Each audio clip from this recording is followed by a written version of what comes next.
Welcome to Plato's Pod, where we engage in a group discussion on selections from the complete works of Plato, the philosopher and geometer who wrote nearly 2,400 years ago. Today is March 24, 2024, and I'm your host, James Myers. It's a pleasure to welcome in discussion members of the Toronto, Calgary, and Chicago Philosophy Meetup groups. Whether you've been with us before or are here for the first time, whether you have experience with or are new to Plato's works, I encourage you to add your voice to our dialogue. This is our fifth session of an extended series on Plato's Laws, and today we're turning to Book 2 with its theme of harmony. As I did 2 sessions ago, I'll again be joining the participants in the dialogue, while Michael Fitzpatrick moderates the discussion. I'm grateful to Michael for organizing the readings and notes for today's session. So before I turn the microphone over to Michael, just a reminder, as always, that to contribute your thoughts to the discussion, please use the raise hands feature in Zoom. And for everyone's benefit, please relate your comments and opinions to Plato's text.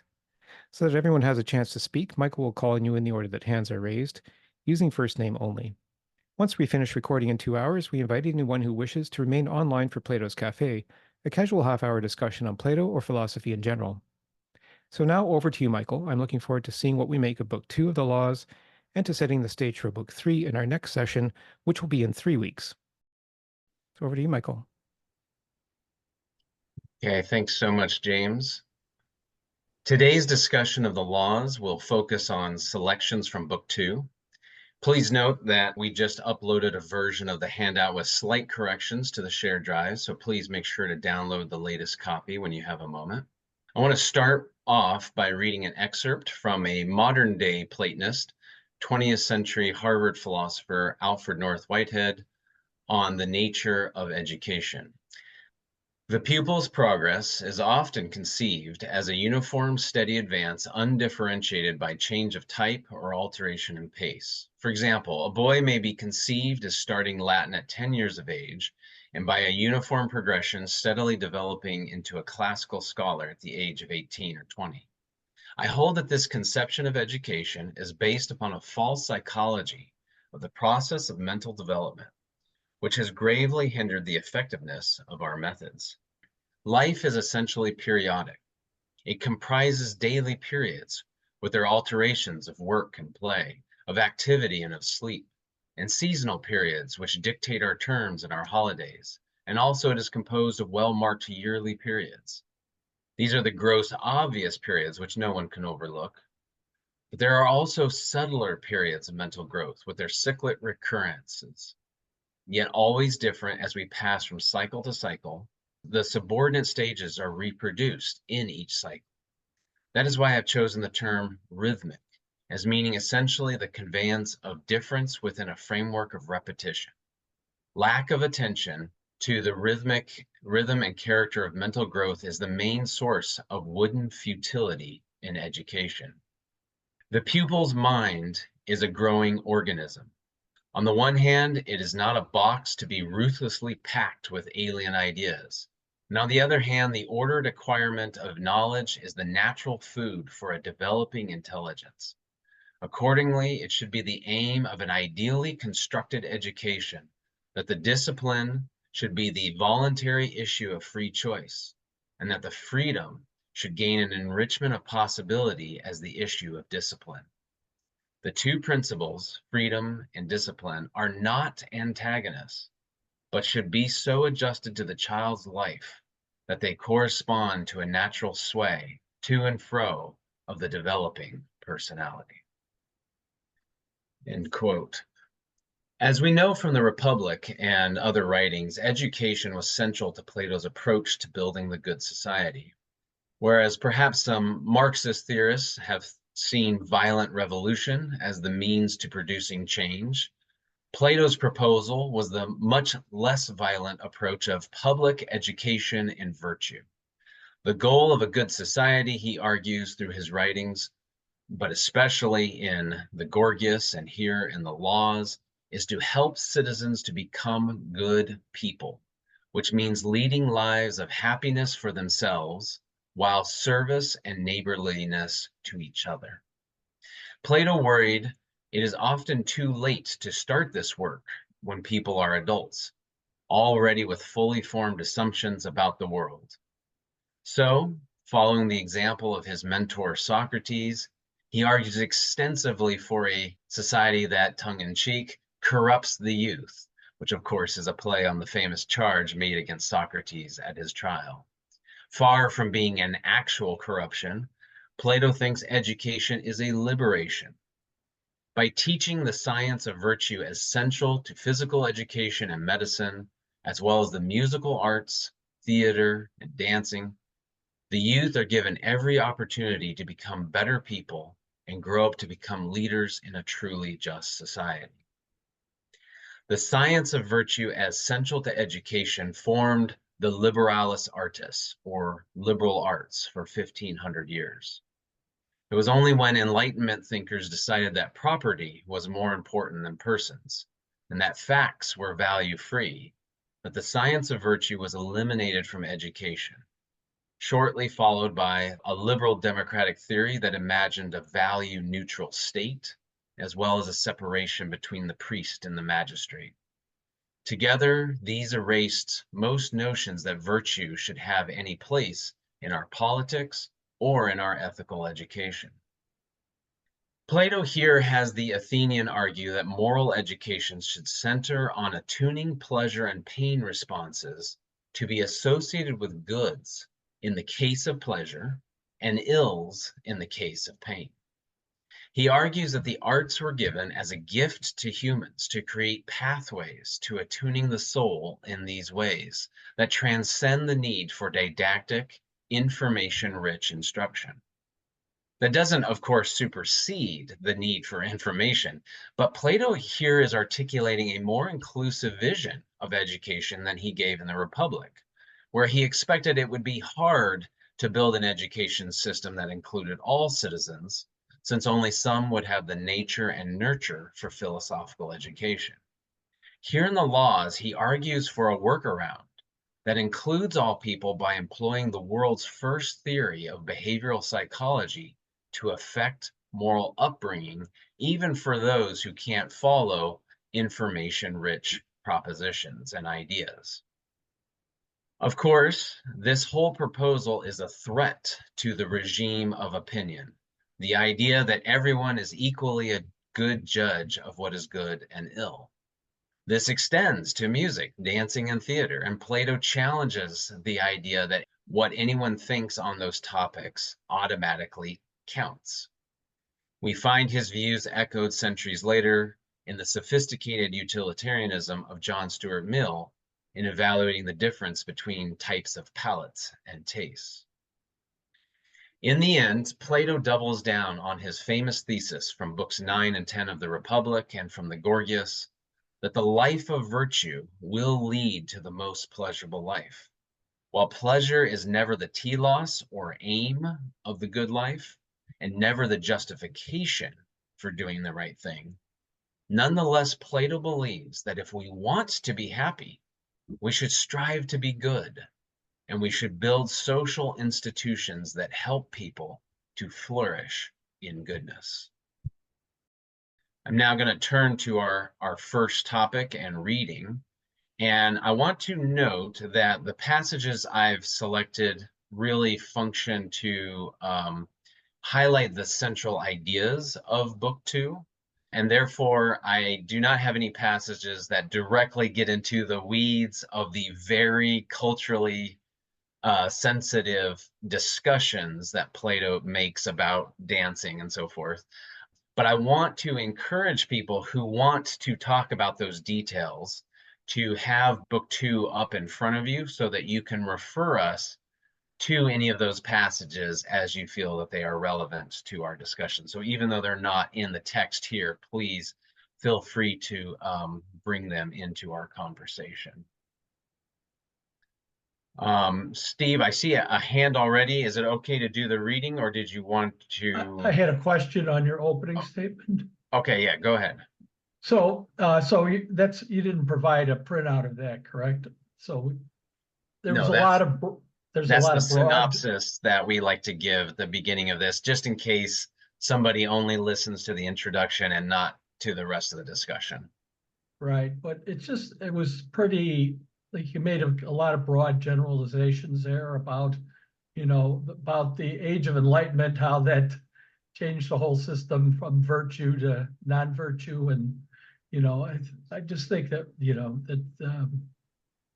it seemed to go pretty far afield without much backing. You know what I'm saying? The goal there is not to weigh into a debate between Enlightenment theories of education versus Plato, but to provide the background for people who want to know, why isn't this part of education today if this was so central to the Western heritage of how education has been traditionally thought of. So I do think the statements that I made are generally the scholarly consensus of what ideas changed at the Enlightenment that led to a downgrading of the place of virtue as Plato's describing it in education today. So whether or not we agree with whether or not those were good things or bad things, that's a different question. No, But I I think do, I'm disagreeing about whether what you said was true, because it was a religious education. So it was part of the religious society, and it wasn't necessarily virtuous. If you, read anything about the Middle Ages, but again, I don't want to belabor the point. Thanks for letting me comment on it. I'll let you continue with your first part. well, again, I do think something we should consider today, and I hope you'll bring this back up later in the discussion, Steve, is given that virtue was seen essential to, again, the liberal arts education for a huge portion, we're talking more than a millennia of Western history, it's, I think, an interesting question to ask why, when we look at Western public education systems today, with the exception maybe of a society like France, who does have a notion of civic virtue, where that has gone. So I encourage everybody to sort of be thinking about the contrast between what we're going to read today and our modern society. But let me, Yeah, and just briefly, that there really wasn't public education at that time. It was a very minimal elite that were able to have education. So you're not really comparing apples and oranges. Overall public education didn't come in until much later. That was mostly clerics, and the kings and queens and royalty were able to have education. So, but I'm sorry, I'll let you go on. that's true, but so that we can get into this reading here, what Plato is arguing for here is a universal public education system.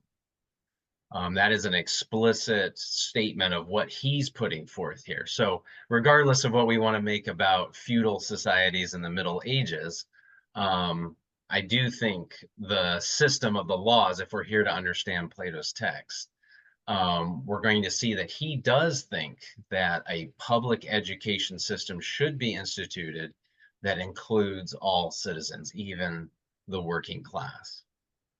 So let's go ahead and start with the first reading here, which comes from 652A through 654E. So as usual, I'll give the reading through the text, and then I invite people to raise hands into a queue, even while I'm reading, to start a discussion about what we make of some of the ideas presented herein. Begins with the Athenian. It looks as if the next question we have to ask is this: is the insight we somehow get into men's natural temperaments the only thing in favor of drinking parties? Or does a properly run drinking party confer some other substantial benefit that we ought to consider very seriously? What do we say to this? We need to be careful here. As far as I can see, our argument does tend to point to the answer yes. But when we try to discover how and in what sense, we may get tripped up by it. Clinius says, tell us why then.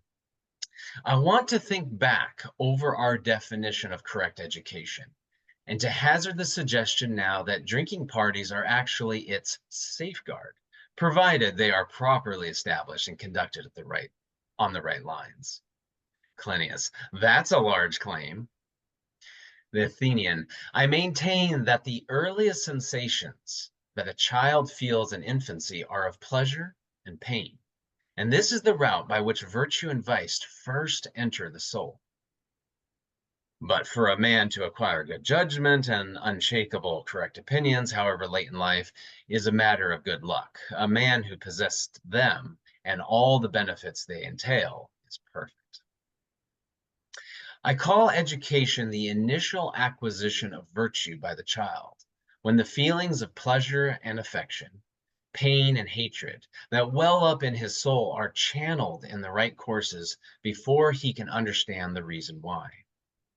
Then, when he does understand, his reason and his emotions agree in telling him that he has been properly trained by inculcation of appropriate habits. Virtue is this general concord of reason and emotion. But there is one element you could isolate in any account you give, and this is the correct formation of our feelings of pleasure and pain, which makes us hate what we ought to hate from first to last, and love what we ought to love. Call this education, and I, at any rate, think you will be giving it its proper name. Clinius: yes, sir, we entirely approve of what you've just said about education, and that goes for your previous account too. Athenian: splendid. Education, then, is a matter of correctly disciplined feelings of pleasure and pain. But in the course of a man's life, the effect wears off, and in many respects, it is lost altogether. The gods, however, took pity on the human race, born to suffer as it was, and gave it relief in the form of religious festivals to serve as periods of rest from its labors. They gave us the Muses, with Apollo their leader, and Dionysius. By having these gods to share their holidays, men were to be made whole again, and thanks to them, we find refreshment in the celebration of these festivals. Now, there is a theory which we are always having dinned into our ears. Let's see if it squares with the facts or not. It runs like this. Virtually all young things find it impossible to keep their bodies still and their tongues quiet. They are always trying to move around and cry out.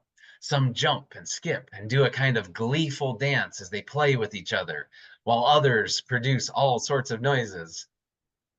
And whereas animals have no sense of order and disorder in movement, rhythm and harmony as we call it, we humans have been made sensitive to both and can enjoy them.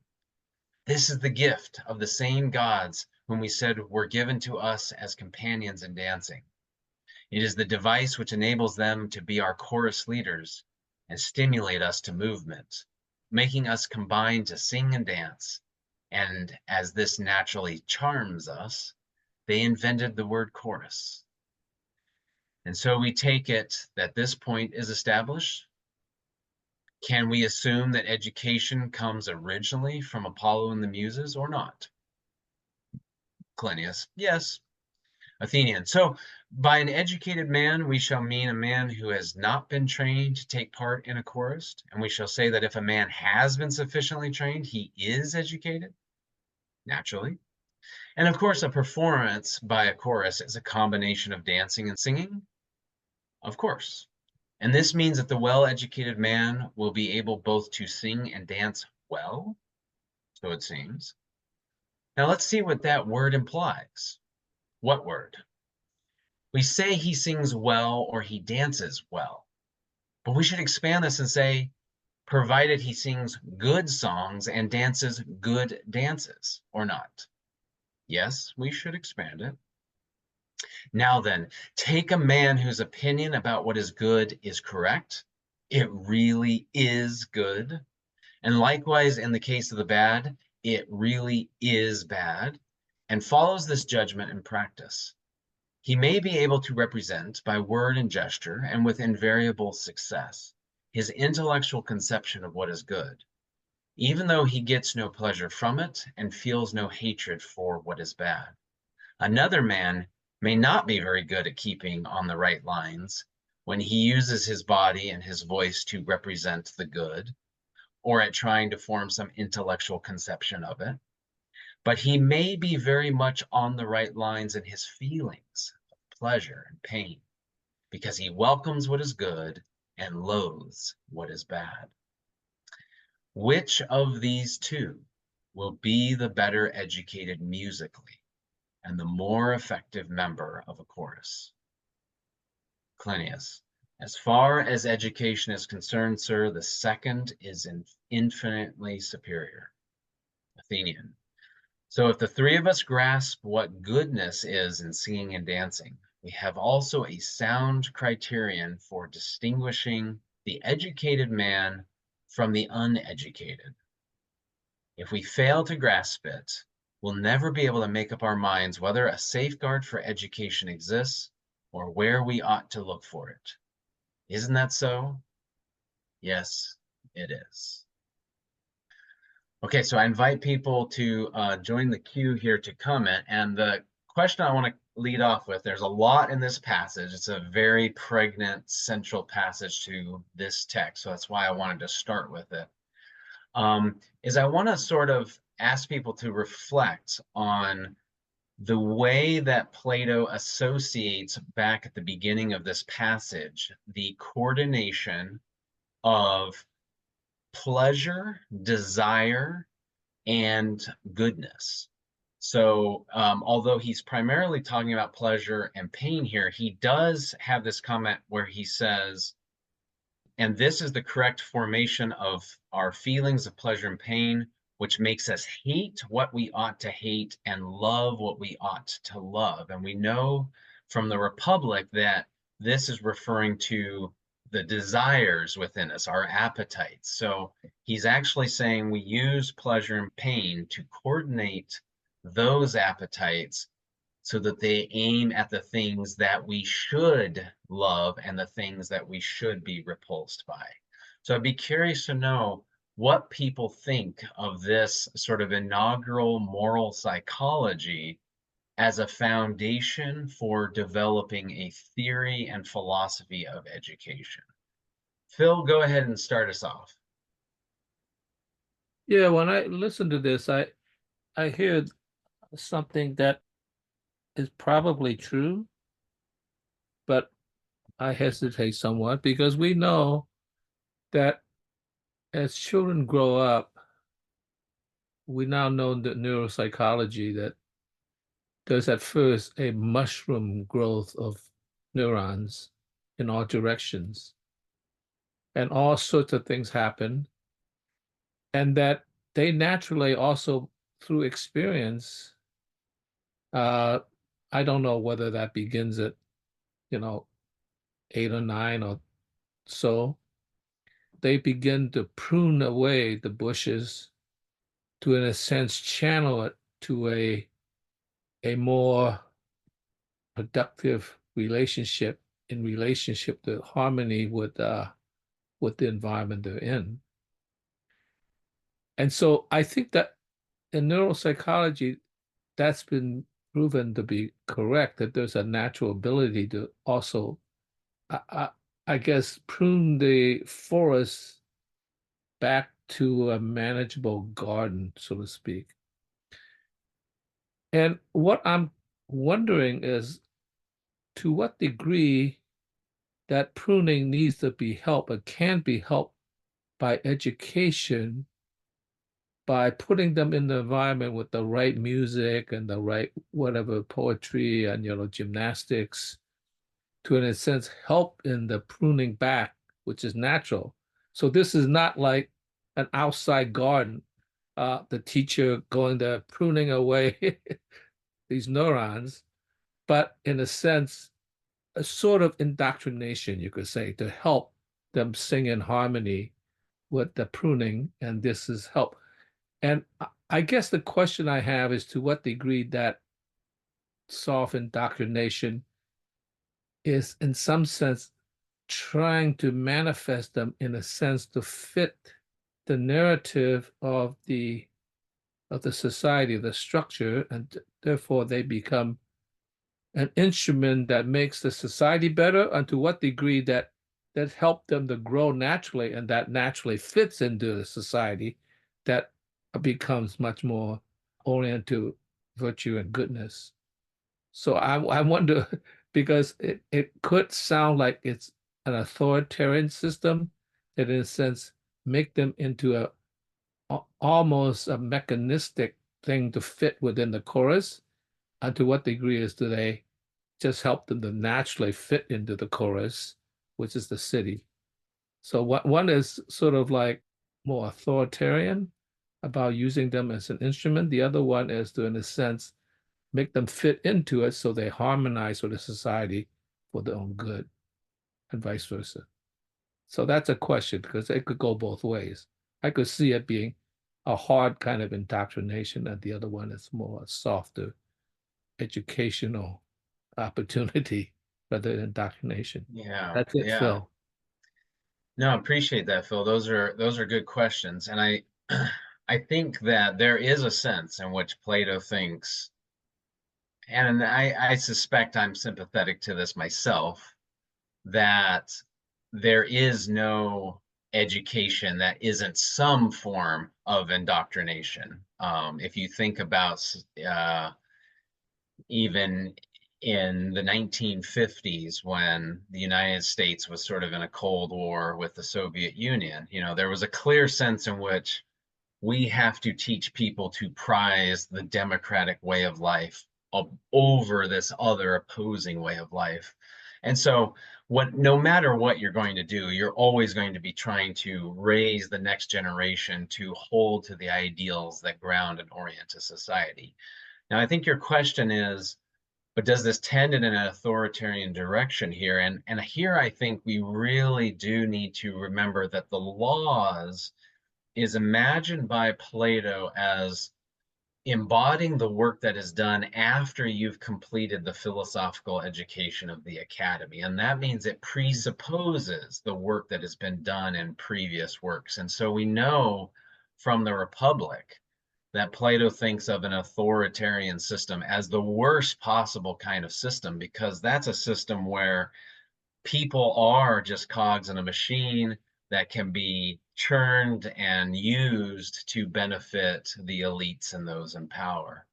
And instead, he wants a system where the institutions exist to make life as good as possible for every single citizen in the society.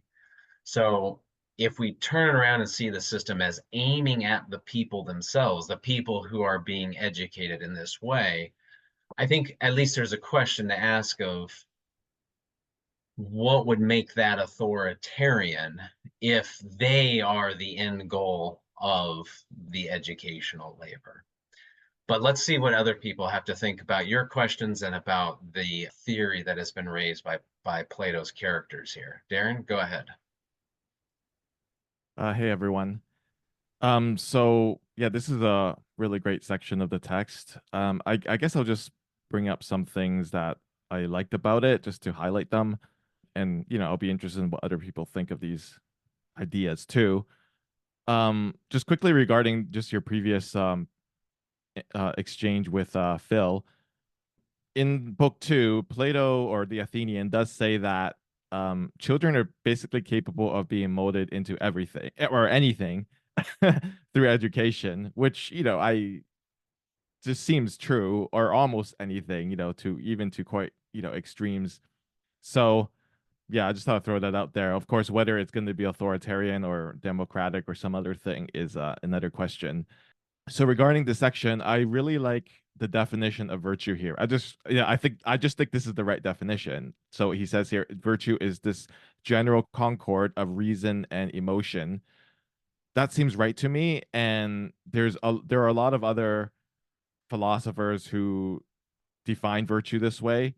I mean, there are other ways of defining virtue, obviously. But I like this one. It seems to work well, I think. And based on this definition, I mean, a lot of the rest of this passage that we were just looking at sort of spins out of it. So he says here that I call education the initial acquisition of virtue by the child, when the feelings of pleasure and affection, pain and hatred that well up in the soul are channeled in the right courses before he can understand the reason why. So the education here is about the emotion part, and not about the reason, because as you know, as it said here, before he can understand the reason why. So there are sort of two tracks of education, and there we could have an education in a reason and also in our emotion. And so of course later, I think this was the end of the section you read, Michael. He raises the question of who is the more educated man. This is a really interesting, like, meta ethical issue here, actually, because he's posing this really interesting question. So suppose both these people have the sort of correct idea of what is good, but one of them only sort of apprehends it intellectually, and the other one has trouble doing it intellectually, but he has the correct feelings about what is good and what is bad. And then he poses the interesting question, which, you know, I'm sure we can go on discuss further with more of the text, but like, which of these people are more educated? And I mean, there's a sort of interesting meta ethics arising here. And I think, given the definition of virtue being the concord of reason and emotion, it seems like both are important. Maybe that's not like a huge breakthrough, but you know, it's on paper here, so that's good. And just, I guess, one last thing I'll mention is that regarding the first part of this, I guess the middle part of the reading, regarding correct education and how drinking parties are actually a safeguard. So we see, I mean, most of book 2 is gonna end up developing this idea of how in the world are drinking parties actually the safeguard of correct education. I guess that sort of creates a bit of suspense for, you know, encouragement for reading book 2, you know, what the answer to this is. Of course, we already see a bit here, right? Because he says how the effects of this education wears off and we need refreshment. So what seems to be wearing off here, and what drinking parties seem to help, is with the emotional part of virtue. And my thought about this is how it's so interesting that Plato actually uses the device of, or uses the idea, uses drinking, and also so I guess this is near the end of this book too, the Dionysian gatherings or parties, Right. as actually helping with reason, and how they actually have a place here. So I guess the thought I had is how this is actually very contrary to many stereotypes of Plato that people seem to have, that he overly focuses on the rational side of human beings and to the detriment of this other sort of part of our soul. But here he actually says that so the elderly people are going to participate in Dionysian chorus, and how Right. this is actually the safeguard of our reason and education. So anyway, I'll leave it there.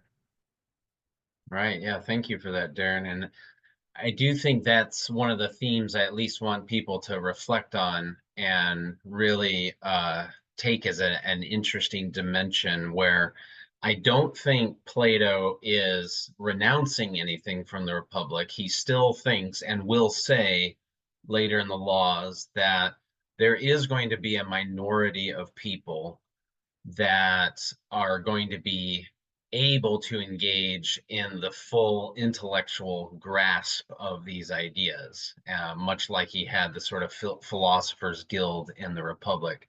And I don't think that's a particularly controversial claim, any more than, you know, some people are suited for advanced mathematics and most of us are not. We all have our aptitudes.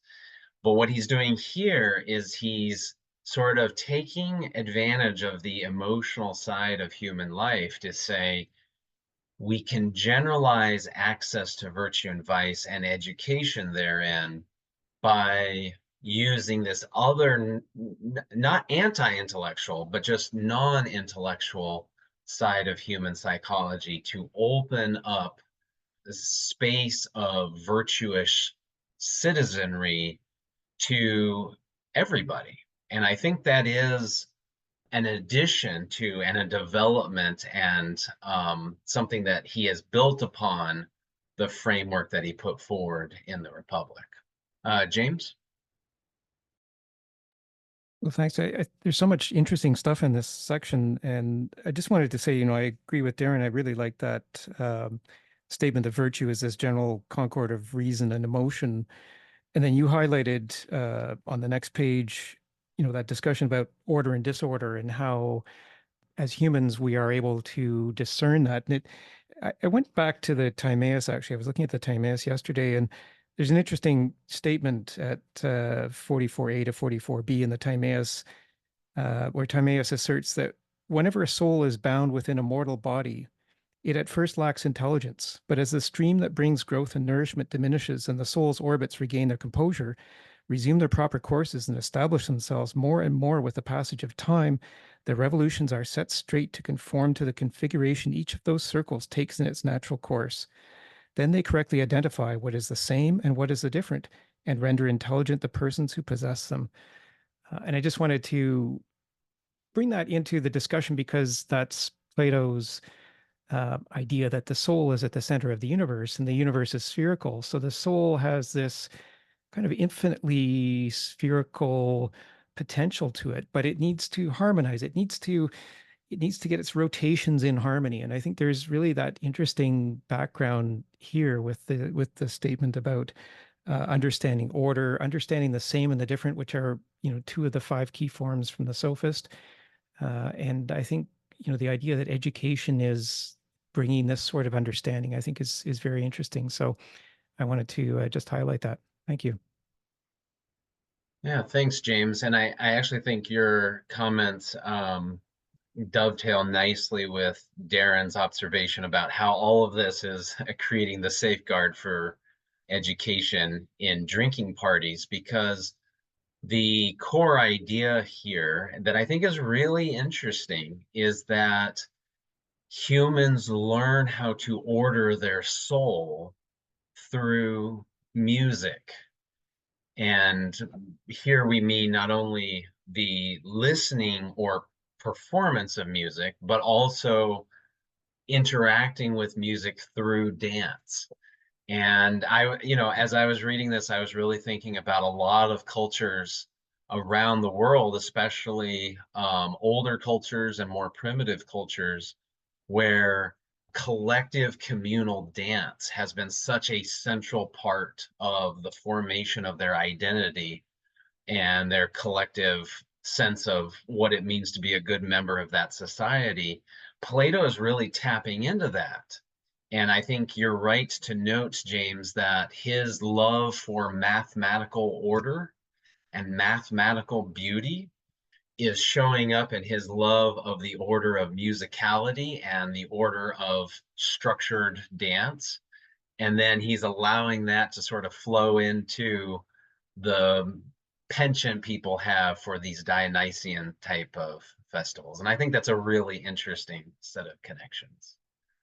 Okay, Steve, and just as an FYI, we'll probably go until Phil's comment, and then I'll take a moderator's right to move us forward to the next readings, and whoever's in the queue, then I'll just call on you after that. So Steve, go ahead.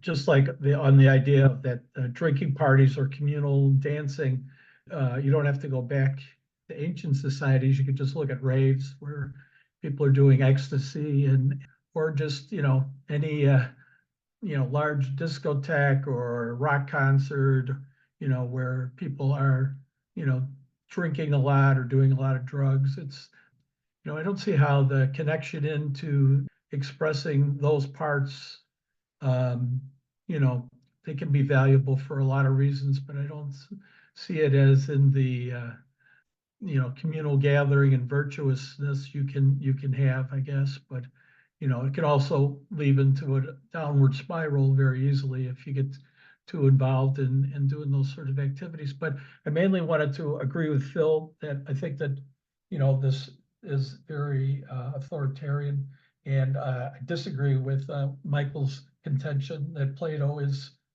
of the people, by the people, for the people. It's everything I've read of Plato is he's very elitist. And these society of philosophers that graduated, see me doing air quotes, from the academy are now, perfect specimens to rule us. And that's, we've seen this so many times in history in so many different forms. you had the Soviet Union and Communist China, where it was the work, everything was the workers' committee and, falling in line and going according to the party's rules, according to the philosophy of Marx and all the harm and discord that caused the people. And I mean, you can see it today. If you want to live in, you had your choice to live in North Korea or South Korea, you see religious societies like Iran, where the religious orders are in charge of the good and the virtue, and the same thing throughout the Middle Ages with the Christian religion. And we have many examples of the leaders of the Christian church not being moral examples of, they were setting the rules for what is the good, but the more power they had, the more money, the more mistresses, the more wealth they gathered. So I think that if you look at what do you want to accomplish with children, you don't want to brainwash them. You want to teach them the rules of the road, just like when you're learning how to drive.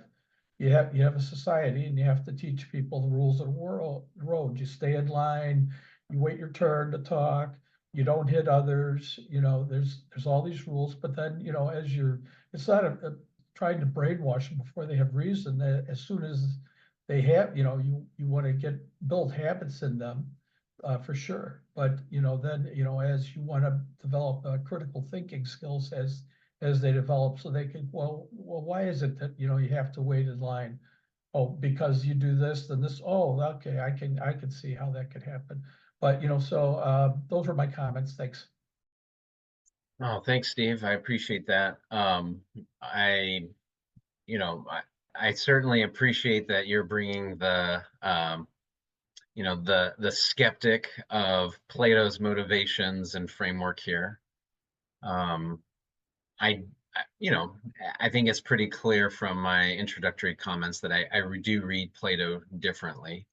I don't think he's an elitist. I think quite the opposite. He's somebody who thinks you enslave the philosophers to serve the rest of the people so that we can have goodness for all.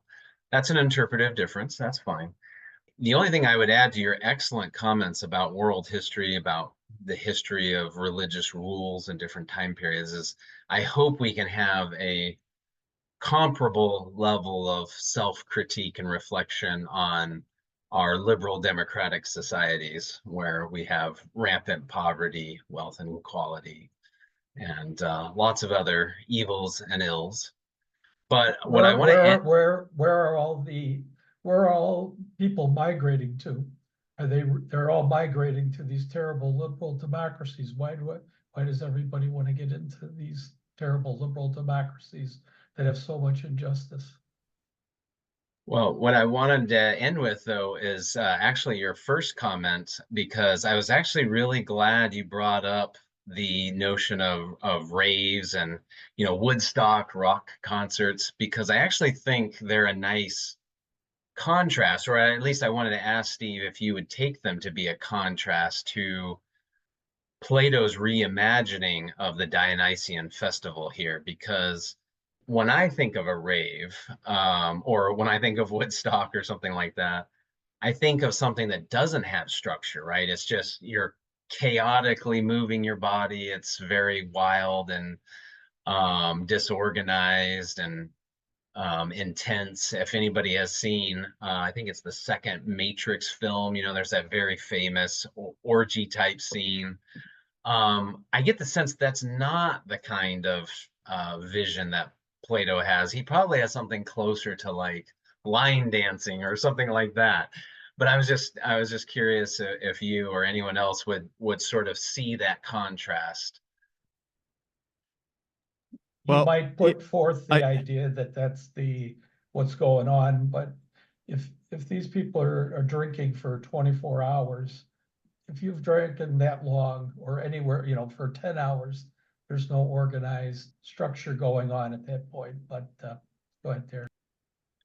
Oh yeah, on this like comparison with raves or whatever, I think what Michael said was correct, that it has to be with the proper music, and they're gonna talk about that later in the book.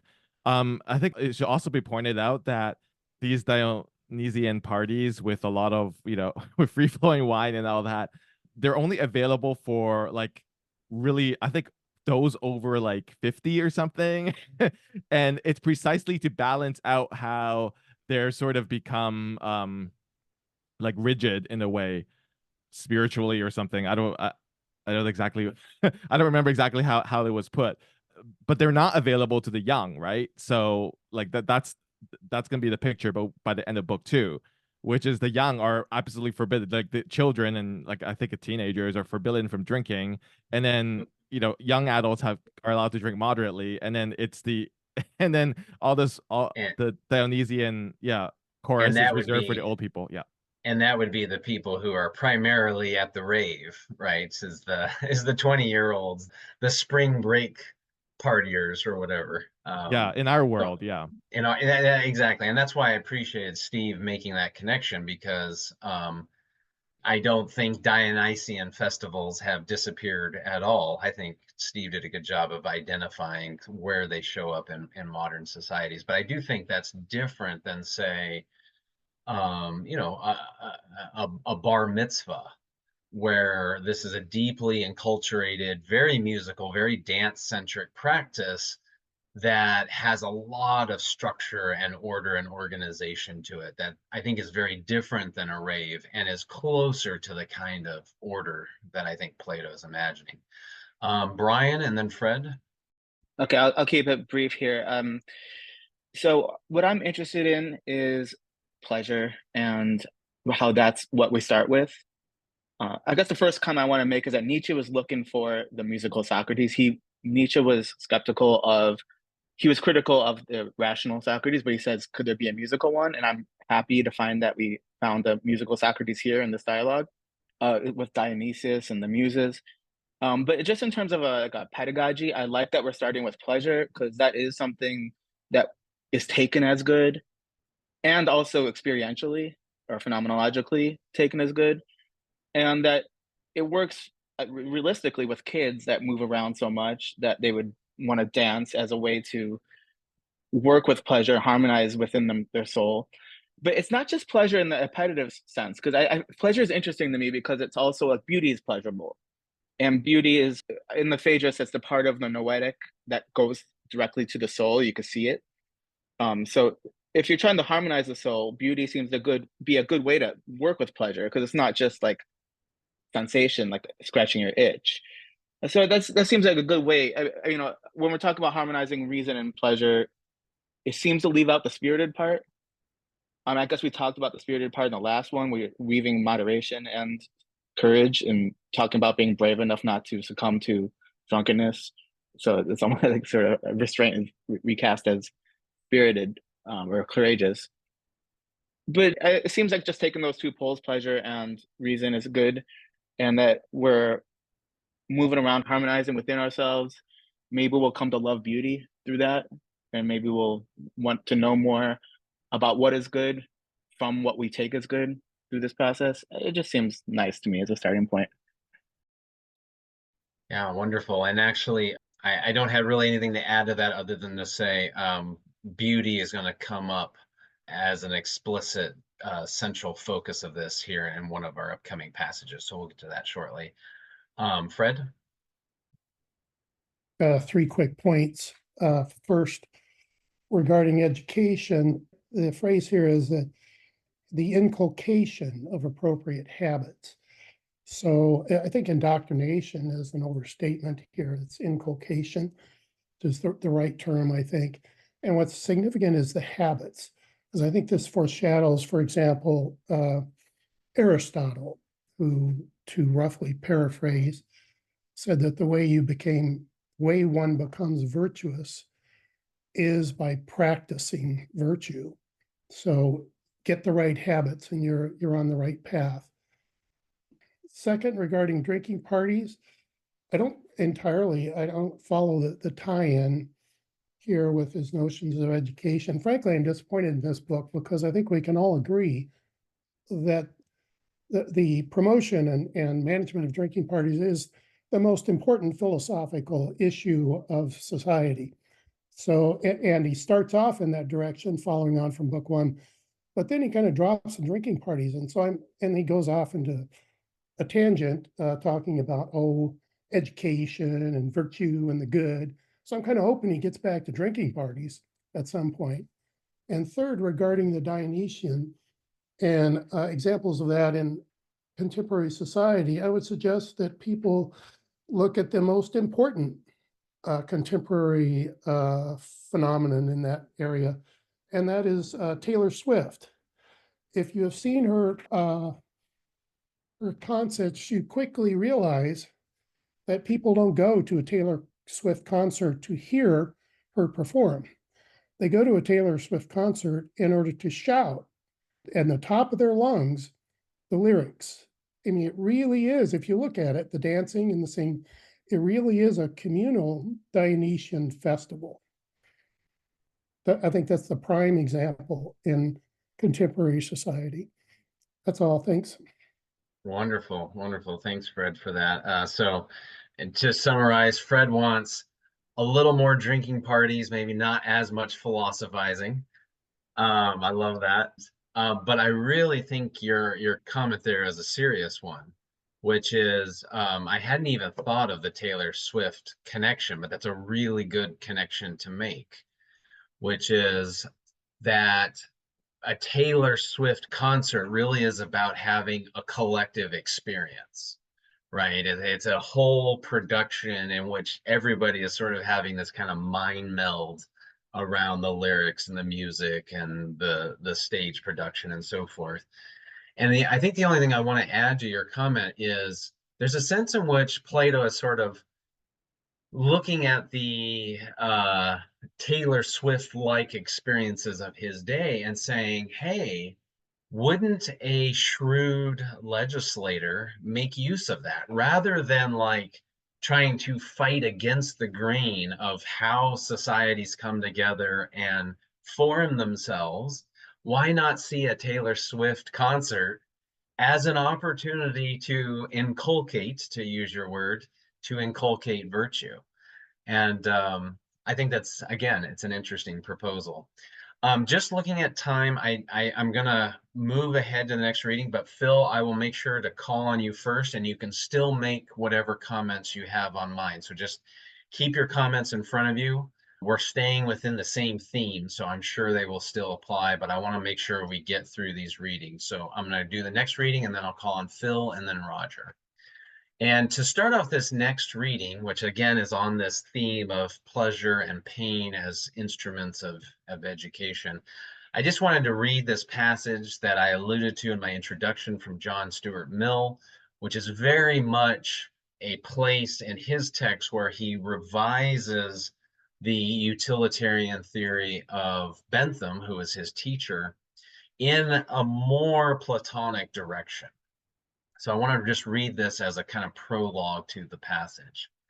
Mill writes, "It is better to be a human being dissatisfied than a pig satisfied. Better to be Socrates dissatisfied than a fool satisfied. And if the fool or the pig is of a different opinion, it is because they only know their side of the question. The other party to the comparison knows both sides." And now I will read the passage, which comes from 658e to 660a. Athenian, I am then in limited agreement with the man in the street. Pleasure is indeed the proper criterion in the arts, but not the pleasure experienced by anybody and everybody. The productions of the muse are at their finest when they delight men of high caliber and adequate education, but particularly if they succeed in pleasing the single individual whose education and moral standards reach heights attained by no one else. This is the reason why we maintain that judges in these matters need high moral standards. They have to possess not only a discerning taste, but courage too. A judge won't be doing his job properly if he reaches his verdict by listening to the audience and lets himself be thrown off balance by the yelling of the mob and his own lack of training. Nor must he shrug his shoulders and let cowardice and indolence persuade him into a false verdict against his better judgment, so that he lies with the very lips with which he called upon the gods when he undertook office. The truth is that he sits in judgment as a teacher of the audience rather than its pupil. His function, and under the ancient law of the Greeks, he used to be allowed to perform it, is to throw his weight against them if the pleasure they show has been aroused improperly and illegitimately. For instance, the law now in force in Sicily and Italy, by truckling to the majority of the audience and deciding the winner by a show of hands, has had a disastrous effect on the authors themselves, who compose to gratify the depraved tastes of their judges. The result is that, in effect, they are taught by the audience. It has been equally disastrous for the quality of the pleasure felt by the spectators. They ought to come to experience more elevated pleasures from listening to the portrayal of characters invariably better than their own, when in fact just the opposite happens, and they have no one to thank but themselves.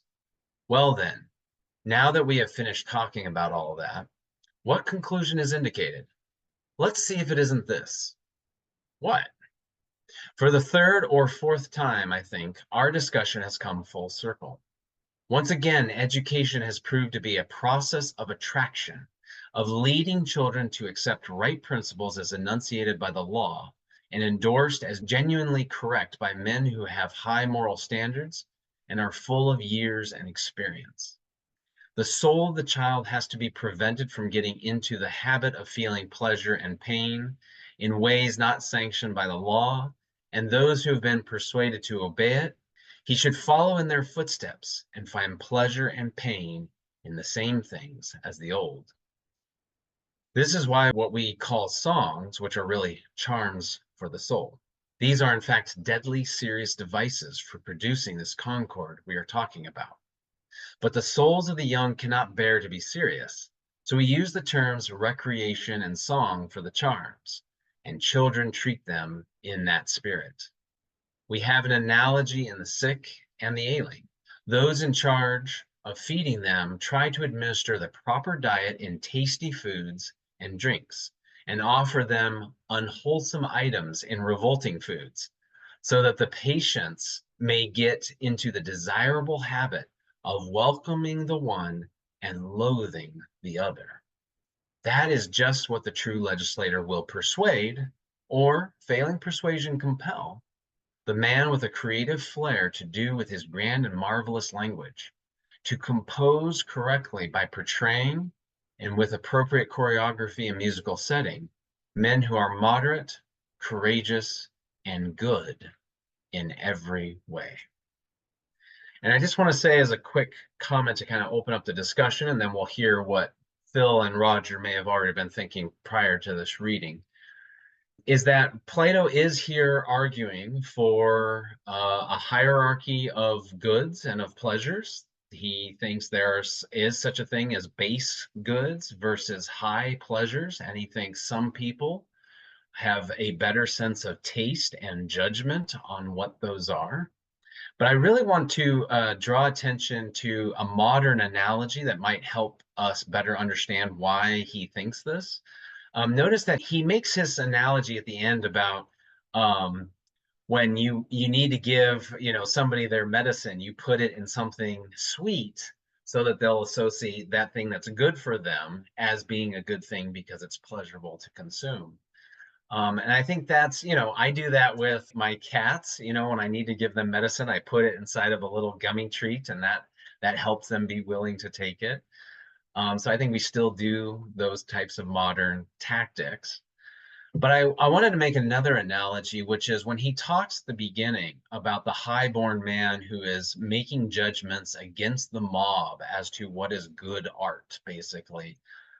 I think Plato would absolutely see a direct analogy to, say, in the United States, when a pandemic happens, Dr. Fauci gets to decide what good pandemic response practice looks like, not the mob on Google at night doing their internet research. He has to have the courage to set himself against the mob and not give in to their sway. And so I think the kind of technocracy or epistocracy that we all accept when it comes to medicine in developed countries today, Plato is just making the exact same type of move when it comes to the arts, precisely because he says here that these are deadly serious devices for producing the concord we are talking about. In other words, art is not a neutral space. And so we have to be serious about making sure that the people who know what good art looks like are guiding the artistic practice of the society so that everybody is benefiting from the best forms of art. Okay, so with that opening comment, I'll turn it over to Phil and then Roger to bring in their comments here on pleasure and pain as vehicles for education. I want to first correct what some people may have misunderstood my thought about indoctrination. There's no question that Plato is an elitist. There's no question about that. But there's a difference between an elitist and an authoritarian. And that has to do with a good, I guess, a good authoritarian and a bad authoritarian. A good authoritarian is trying to serve the goodness of the community. A bad authoritarian is egotistical and takes it to command the community.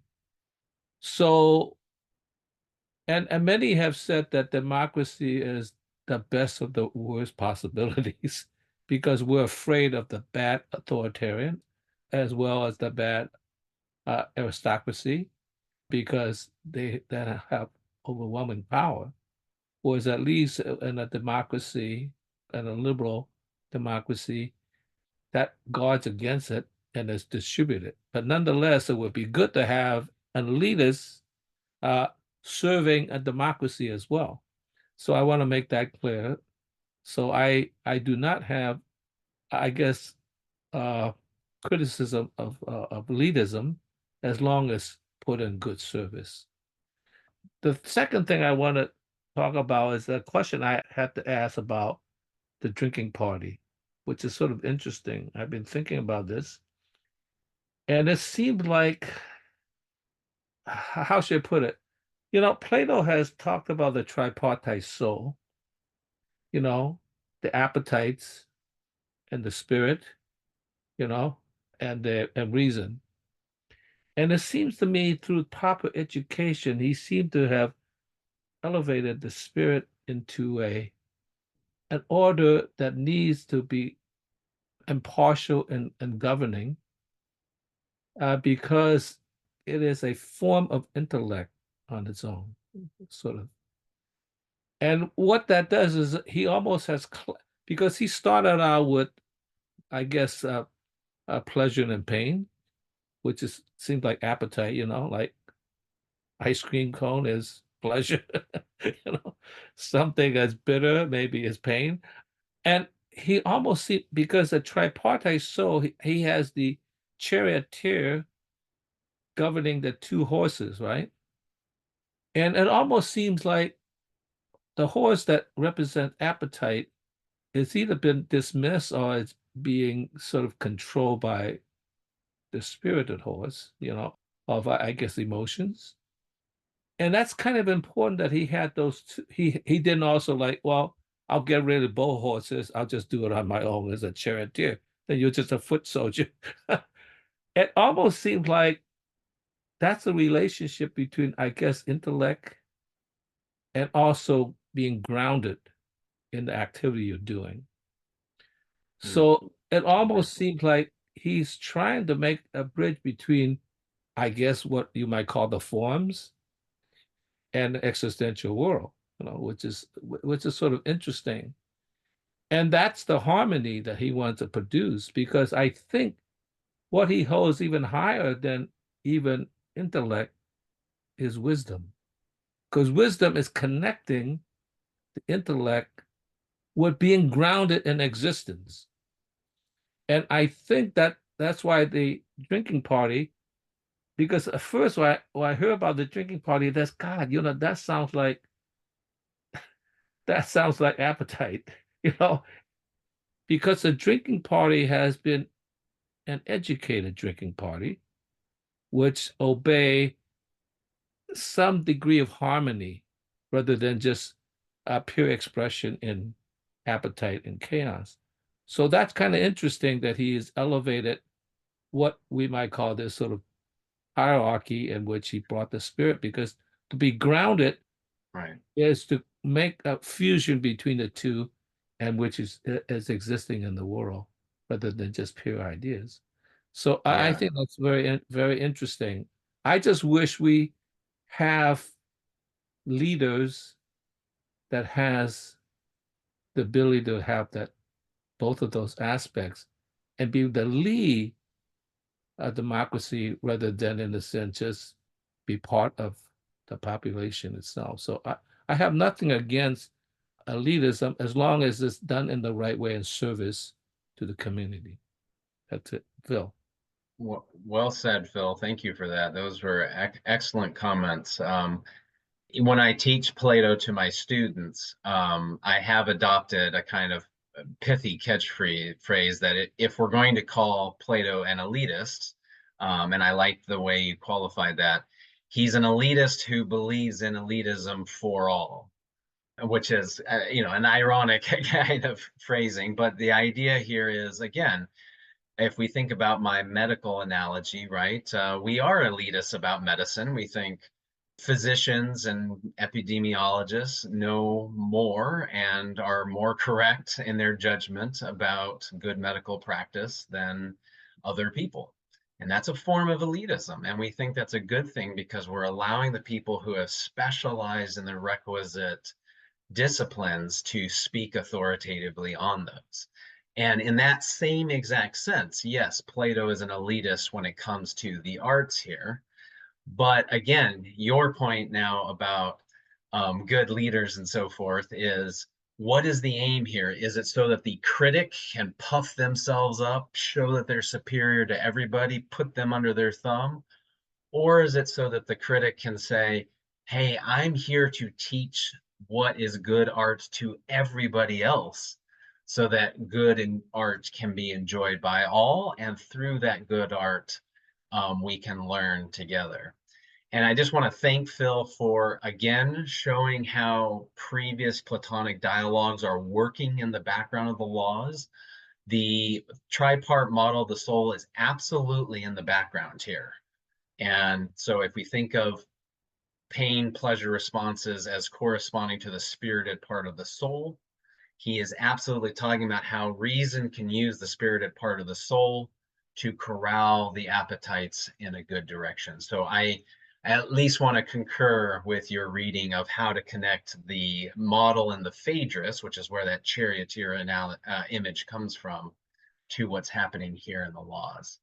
We're going to go to Roger now. Before we do, I just want to say, because of the Zoom bombing, I'll probably go about 15 minutes, maybe past the hour. So I just want to give people fair warning on that in case some people have other obligations. But to ensure we get our full time, I want to make sure we give ourselves a few extra minutes since we got delayed at the beginning. So Roger, go ahead. Thank you, Michael. Yes, I'd like to certainly echo some of what Phil has said, and the issue of elitism. I have a few points, and one of them was this tendency to believe that education should be absolutely accessible indefinitely in an unlimited way. And I think yes, it should be accessible, but in a limited way, in the sense that not everybody is receptive to education. And we see that especially in North America, where education has become a numbers game, as opposed to serving the purpose of educating the people. So there is no accounting for how much a student has absorbed over the period of 12 years in schools, for instance. No one fails. They keep getting pushed from one class, one level to the next, without any scrutiny per se. So it's becoming more like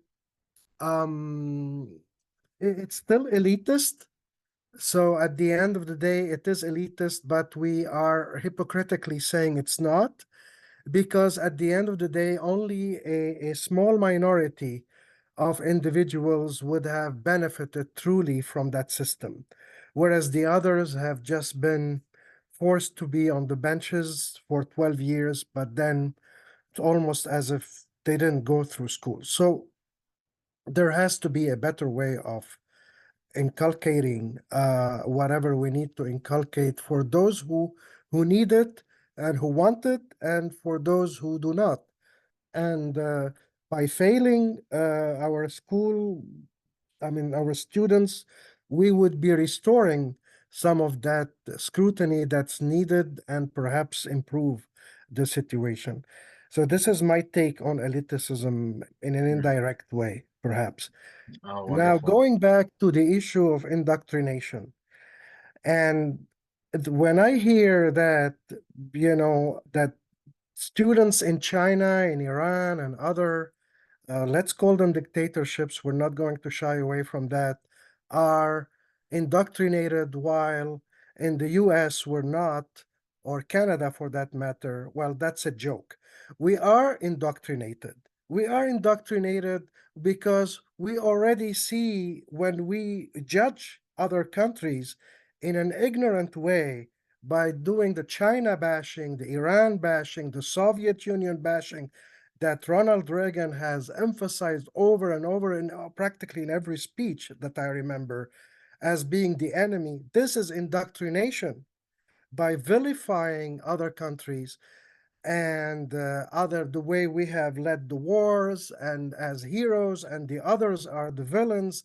This is indoctrination, and we hear it on and on and on through everybody living in North America. So I do constantly have graduate students coming in from China and Iran in particular. There is a big supply coming from these two countries. And I can assure you that they have an absolutely very healthy critical thinking level, that they're in no way not able to think on their own. And you would not, all that you see when you deal with these students is that they've been well trained in, at least in the sciences. And when it comes to life matters, judgment, and critical thinking, they're very well equipped. So they have nothing to envy to what we're, trying to do in North America. Another example is Cuba. Cuba, with the very little resources that they have and the embargo and so on, have a very high level of education. Right, And right. compare it to the rest of Latin America, it's no comparison. So just the last point that Steve has raised also, which is kind of misleading when we say, oh, why do they want to come to us? Those people from the developing world. Well, because we've simply devastated their countries. For economic reason, obviously they would turn toward, the developed world. And that's my take on that. Thanks. I'll stop here.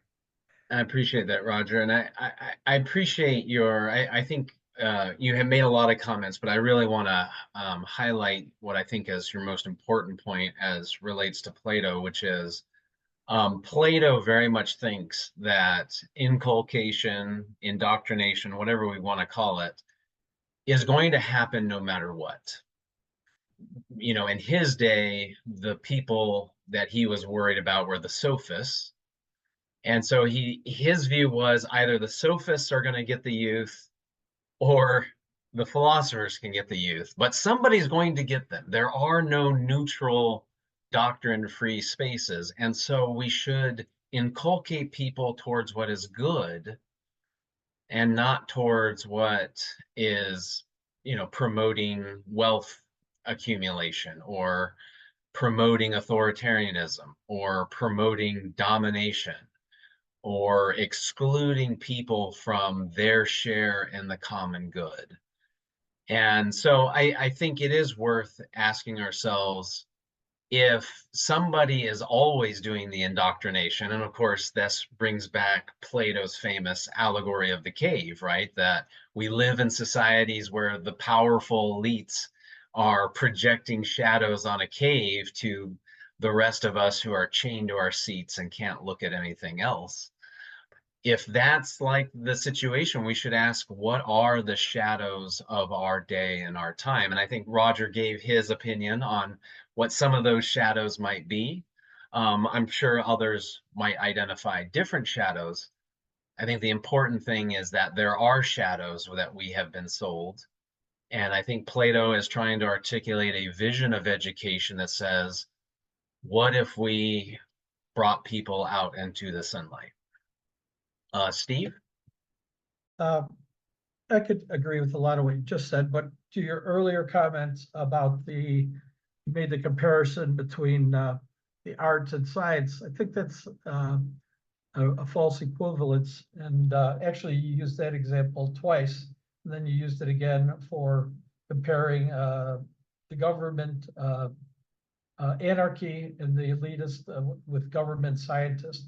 So I think that, if you look at art, when there's an elite, or there's, and again, what I'm saying, the elite in these cases, there's a difference between, somebody that has reputation and has shown through meritorious work that they're at the top of the field, and people look to them because of their reputation. This is, a function of people using their reasoning. It's quite different if you have an authoritative government, that is, and I'm not talking about current day China as much as past China when it was total communist rule, where you were taking, the Cultural Revolution, you're taken away to camps.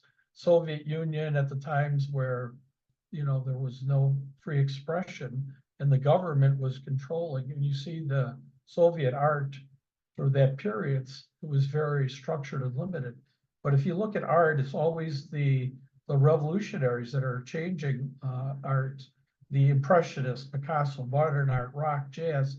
All these things are go ahead. Art goes ahead because of this innovation, and there's a big difference between that and, a scientist who works for a government, a representative government that was the representatives who were elected by the people, and is then in a position that he's in because of the merit that he's achieved, and he is respected for that. There's a difference to, the government putting forth their, advice to people on what they should be doing and the rules that are rolled to how to get through a crisis. That's very different from, controlling, if you're talking bad about the government. So that's just, I just think that was not a really good example comparing art to, a science in that way. And that was it. Thanks.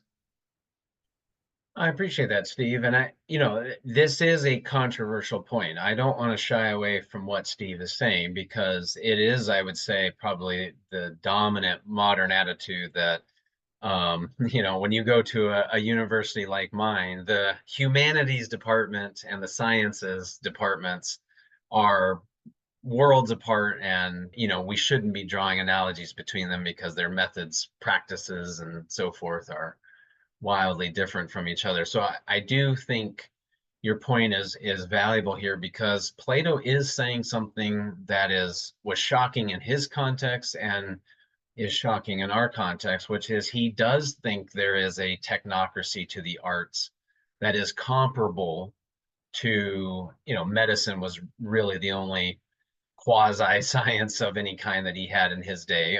Cosmology maybe would be the other one, or mathematics. But he thinks, there isn't an analogy between those. And you're questioning the merits of that analogy. And I think it is worth asking that question.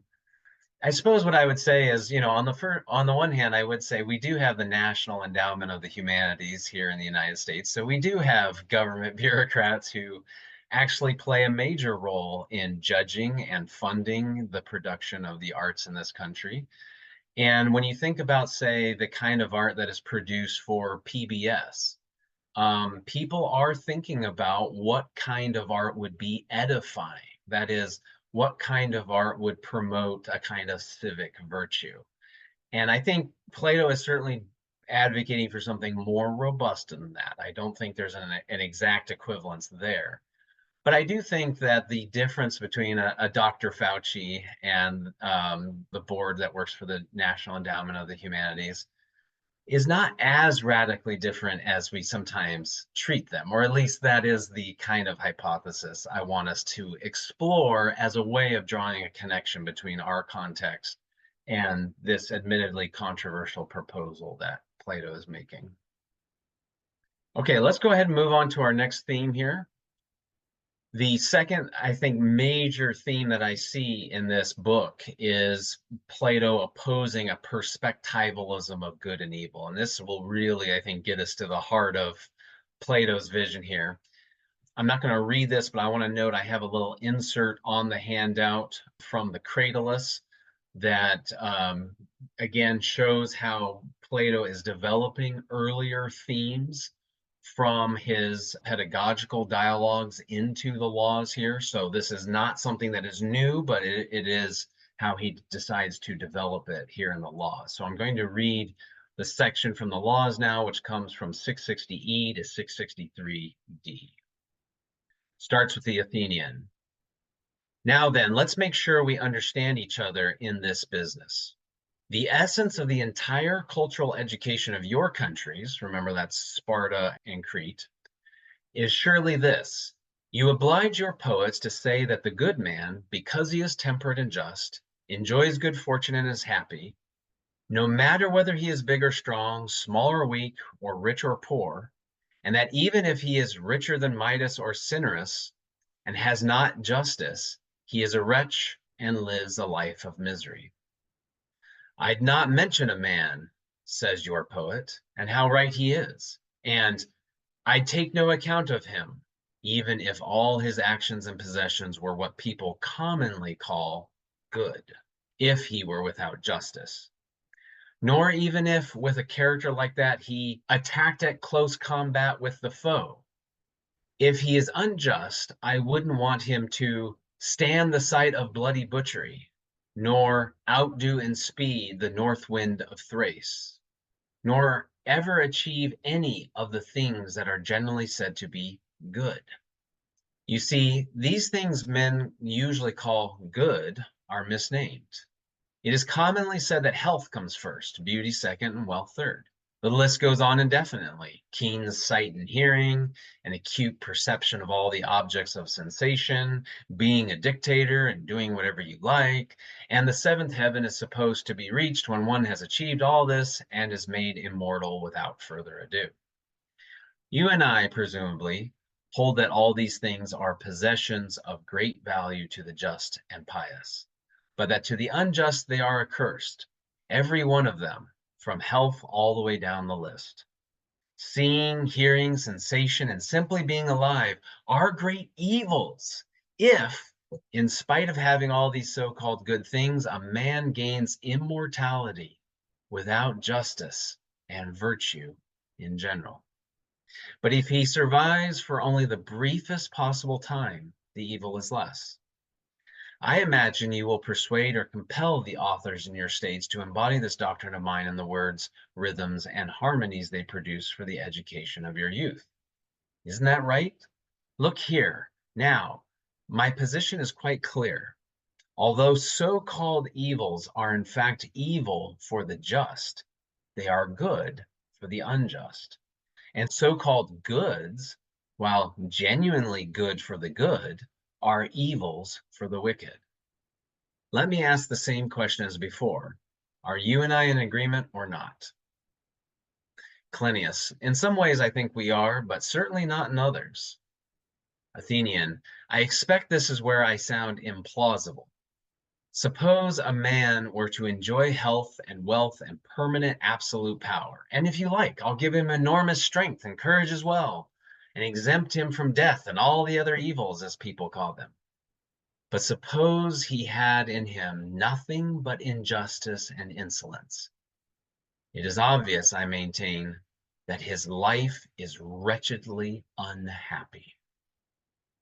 Clinias. True, that's precisely where you fail to convince. So Clinias is not quite buying this yet. Athenian. Very well then, how should we put it now? If a man is brave, strong, handsome, and rich, and enjoys a lifelong freedom to do what he wants to, don't you think, if he is unjust and insolent, that his life will inevitably be a disgrace? Perhaps at any rate you'd allow the term disgrace. Plinius, yeah, certainly. Athenian, will you go further and say he will live badly? Clinias, no, we'd not be so ready to admit that. Athenian, what about going further still and saying that he will live unpleasantly and unprofitably? Clinias, how could we possibly be prepared to go so far as that? Athenian, how? My friend, it looks as if it would be a miracle if we ever harmonized on this point. At the moment, your tune and mine are scarcely in the same key. To me, these conclusions are inescapably true. In fact, my dear Clinias, rather more true and obvious than that Crete is an island. If I were a lawgiver, I should try to compel the authors and every inhabitant of the state to take this line. And if anybody in the land said that there were men who live a pleasant life in spite of being scoundrels, or that while this or that is useful and profitable, something else is more just, I should impose pretty nearly the extreme penalty. There are many other things I should persuade my citizens to say, which would flatly contradict what Cretans and Spartans maintain nowadays, apparently, to say nothing of the rest of the world. Zeus and Apollo, just imagine, my fine fellows, asking these gods who inspired your laws, is the life of supreme justice also the life that gives the most pleasure? Or are there two kinds of life? One being the supremely just, the other being the most pleasurable. Suppose they replied, there are two. If we knew the right question to ask, we might perhaps pursue the point. Which category of men should we call the most blessed by heaven? Those who live the supremely just life or the most pleasurable life? If they said those who live the most pleasurable life, then that would be for them a curious thing to say. However, I am unwilling to associate the gods with such a statement. I prefer to think of it in connection with forefathers and lawgivers. So let's suppose that these first questions have been put to a forefather and a lawgiver, and that he has replied that the man who lives the life of greatest pleasure enjoys the greatest happiness. This is what I'd say then. Father, didn't you want me to receive as many of the blessings of heaven as I could? Yet in spite of that, you never tired of telling me to order my life as justly as possible. In taking up that kind of position, our forefather or lawgiver will, I think, appear in a rather odd light. It will look as if he cannot speak without contradicting himself. However, if he declared that the life of supreme justice was the most blessed, I imagine that everybody who heard him would want to know what splendid benefit, superior to pleasure, was to be found in this kind of life. What was there in it that deserved the commendation of the law? Surely any benefit a just man got out of it would be inseparable from pleasure. Look, are we to suppose that fame and praise from gods and men are fine and good, but unpleasant, and vice versa in the case of notoriety? My dear legislator, we'd say, of course not. Or if you neither injure another nor are injured yourself by someone else, is that unpleasant in spite of being fine and good? Is the opposite pleasant, but disgraceful and wicked? Clinias, certainly not. Athenian, so the argument that does not drive a wedge between pleasant on the one hand and just and fine and good on the other, even if it achieves nothing else, will do something to persuade a man to live a just and pious life. This means that any teaching which denies the truth of all this from the lawgiver's standpoint is a complete disgrace and his worst enemy. Nobody would willingly agree to do something which would not bring him more pleasure than pain. Looking at a thing from a distance makes nearly everyone feel dizzy, especially children. But the lawgiver will alter that for us and lift the fog that clouds our judgment. Somehow or other, by habituation, praise, or argument, he will persuade us that our ideas of justice and injustice are like pictures drawn in perspective. Injustice looks pleasant to the enemy of justice because he regards it from his own personal standpoint, which is unjust and evil. Justice, on the other hand, looks unpleasant to him. But from the standpoint of the just man, the view gained of justice and injustice is always the opposite. Cleinias, so it seems. And which of these judgments are we to say has a better claim to be the correct one? The judgment of the worse soul or the better? That of the better, certainly.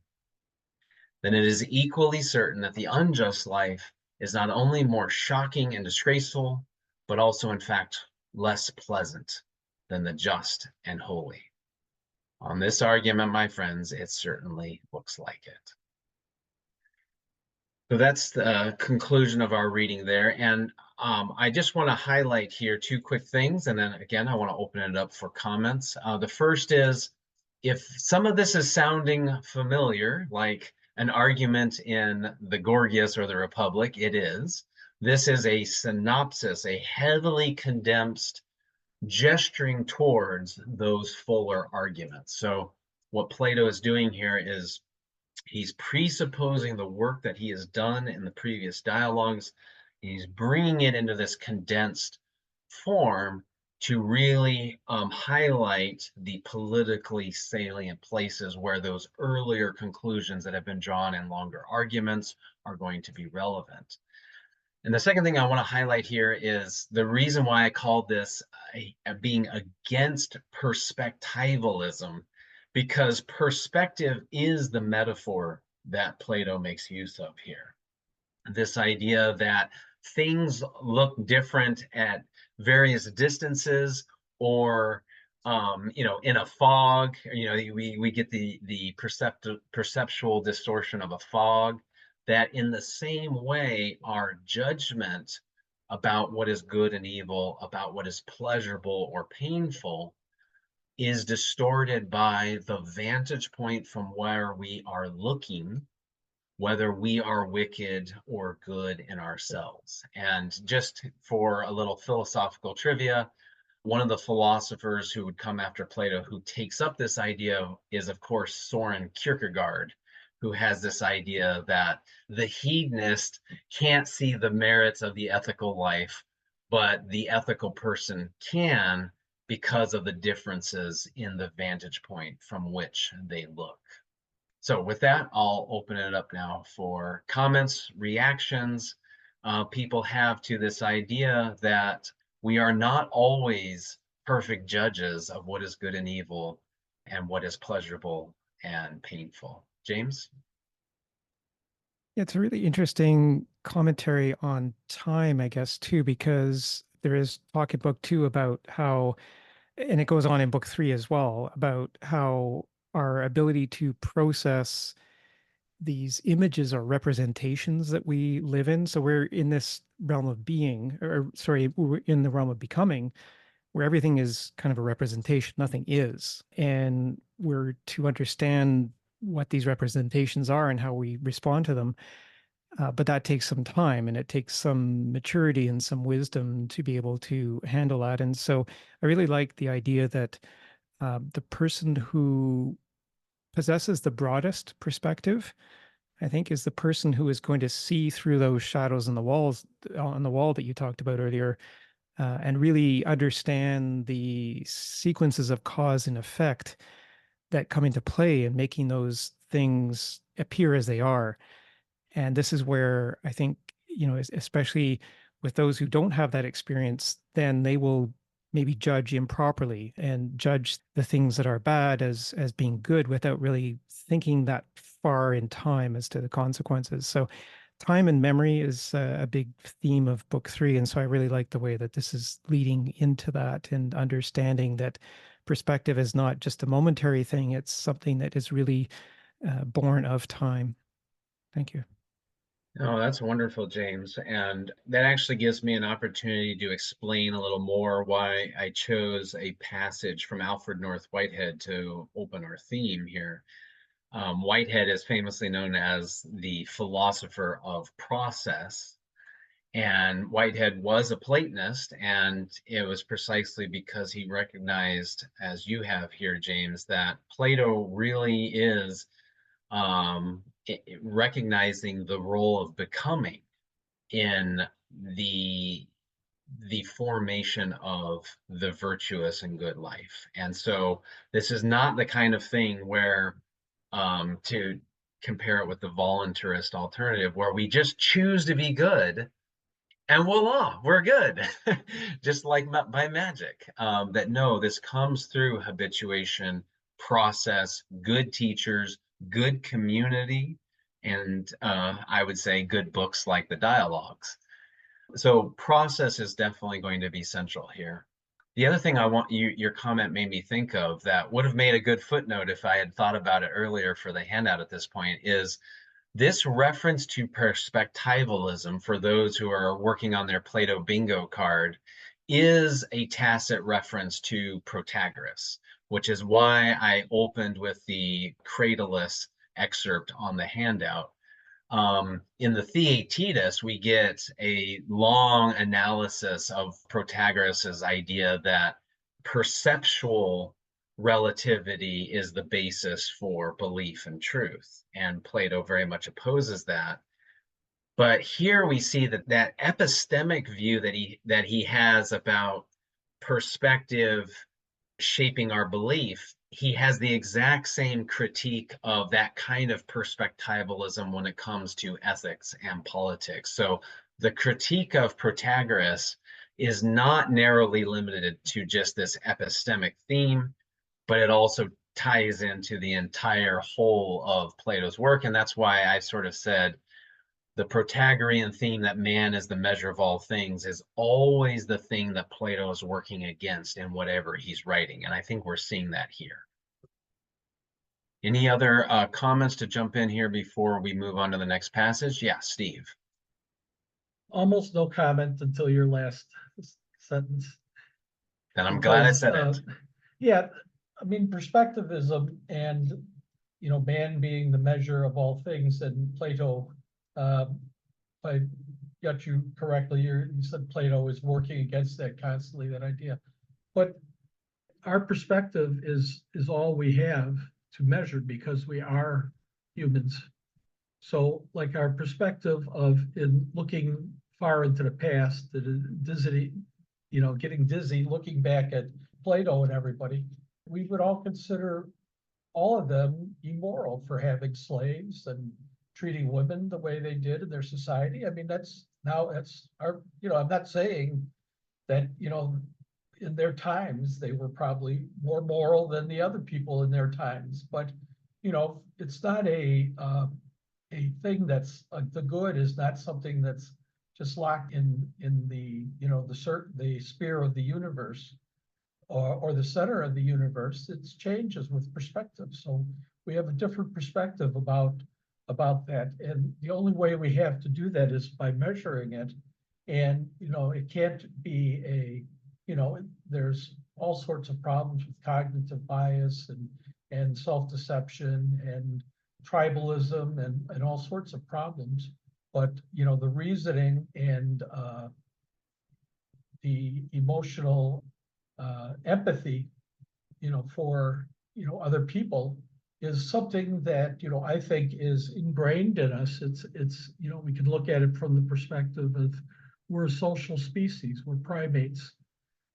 Just like chimpanzees are social animals, so we're social animals. So we have empathy. Empathy is a evolutionary adaptation, you know, that we should be aware of, and that, you know, we should be using in our philosophy. That we are measuring against the perspective of where we are today, and which is quite different per se in a lot of cases where Plato was at his time frame. And not saying that we can't learn from them and we can't have the perspective to place them in that time frame and evaluate them according to that. But, My point is there's not just a one good or just that is unchanging and, essential in the universe. Thank you. I appreciate you jumping in, Steve. And again, for people trying to keep track of the dialectic here in our conversation, I think Steve is giving a very nice and robust defense of, the Protagorean perspective. If Protagoras were here to defend himself, I think Steve has done an able job. And just for clarity, I think Steve does disagree with Plato's notion that there is a form of the good at the center of the universe. Plato famously says, if you neglect geometry, you won't see that there is a good in the same way that there are, mathematical ideals and so forth. So that's a point of difference, I think. And the empathy comment is interesting, Steve. I mean, there's a lot of psychology that has been done on empathy, as you know, and I've been reading a lot of it lately because I've been working on this for a project with my students. And one of the things I think is pretty universally identified amongst behavioral anthropologists and primatologists is that empathy is an evolutionary byproduct, but part of that byproduct is it's almost never universalizable. Meaning we have empathy with people who look like us or who come from our tribe or, who root for our sports team or whatever. But having empathy with any being whatsoever, not just with, extremely radically different humans, but with other animals. You're bringing up the role of slavery in ancient Greek culture. I think Plato might say, well, why not talk about the role of our enslavement of animals today? Isn't that a sign of our lack of empathy with cows and chickens and so forth? That continue to stock our freezers in the frozen food section. And so I think that relying at least on empathy alone to come up with this ever evolving form of the good that Protagoras would sign on to, I, at least myself, have skepticism that that's going to be enough. And I think what Plato is trying to say is, what if the universe is just not about us? What if goodness is something that humans are judged by and is not dependent on what humans in all of their delusions and cognitive deficiencies come up with at any particular moment of time or perspective? That would be, I think, at least trying to give a Platonic type of response. But again, I do want to say that this is the debate between Plato and Protagoras. And I again want to sign on that Steve, I think, has given a very, very capable voice to what Protagoras' perspective would be on a passage like the one we just read. Phil? Short reply quickly. You just said that we're being judged by who is judging us in the universe. Well, I mean, the who for Plato, of course, is the gods, but I think what the more salient point is that we fall short of the measure of the good as an objective fact, I think, is the way Plato thinks about this, that we either are or are not good, whether or not there is any particular who that comes in and says so. Yeah, this is Phil. This is very, very difficult. I must admit, even to myself. It seems like there's really a thing about time itself. And I want to bring in the relationship of the two-dimensionality of time, which is eternity and temporality. It seems to me the problem is we as human beings, as selves, we have an expiration date. It's called death.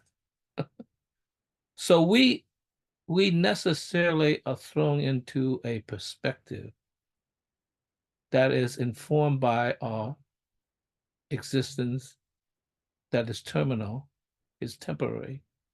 So we exist in a temporary state. However, to reach into this eternity of time, it's almost beyond us. But somehow there's something compelling us in a sense to think about it that's beyond ourselves, even though we do not have a full grasp of it in a way. And the problem with that is not only that it's a matter of how we see time in our existence, but it has something to do with our definition of the self. Now, part of that is maybe alleviated to a certain degree by our sense of community because we exist beyond ourselves in a community. But that's not really an adequate answer because the community themselves are made of other people who live in temporality. I recently saw a video that was rather surprising. It's about I think it's about the monarch butterfly. The monarch butterfly, I think, makes a journey from maybe southern Canada, and they land in a specific tree, a group of trees in, I think, either northern or central Mexico. It's very specific. They have a destiny. It seems like a destiny. However, that journey takes a long time, beyond a lifetime. So the butterfly would fly, and let's say they make it in the first leg to, let's say, Nebraska. Then it's time, the rest, they lay eggs. The eggs become caterpillars. The caterpillar eventually becomes another butterfly, but that's a different butterfly. It takes on the journey. It has no experience of the previous journey. And let's say this time it makes it to, let's say, northern Texas. Okay. Once again, its life is temporary. It lays eggs, becomes a caterpillar, by the way, a different creature, becomes a butterfly, and finally it makes it to the tree. That's tree. That has nothing to do with its original map. Any one of those. There's already 4 transformation, right? The butterfly to the caterpillar, to the butterfly, to the caterpillar, to the butterfly. And then you get on, how did it get there when each one of those individuals doesn't know any damn thing about its last destiny? You ask this butterfly, where are you going? To my destiny. I guess it would say that, but where is that? I don't know exactly, but I'll get there. How do we know that? It's like there's something very mysterious begins to, in a sense, question, like, which is the real butterfly? Is there really a butterfly there? I wonder about that question. I said, God, like maybe the butterfly does not exist.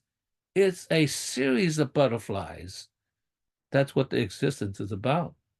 Do human beings possess that intuition that's buried within, that it knows that there's a destiny beyond ourselves? Is that the theory of the forms, why there is a kind of, like, I should say, a eternal return? I mean, Right. I don't know. It's a very, I'm just asking a question. It's a very, but it seems to contradict the very concept of myself.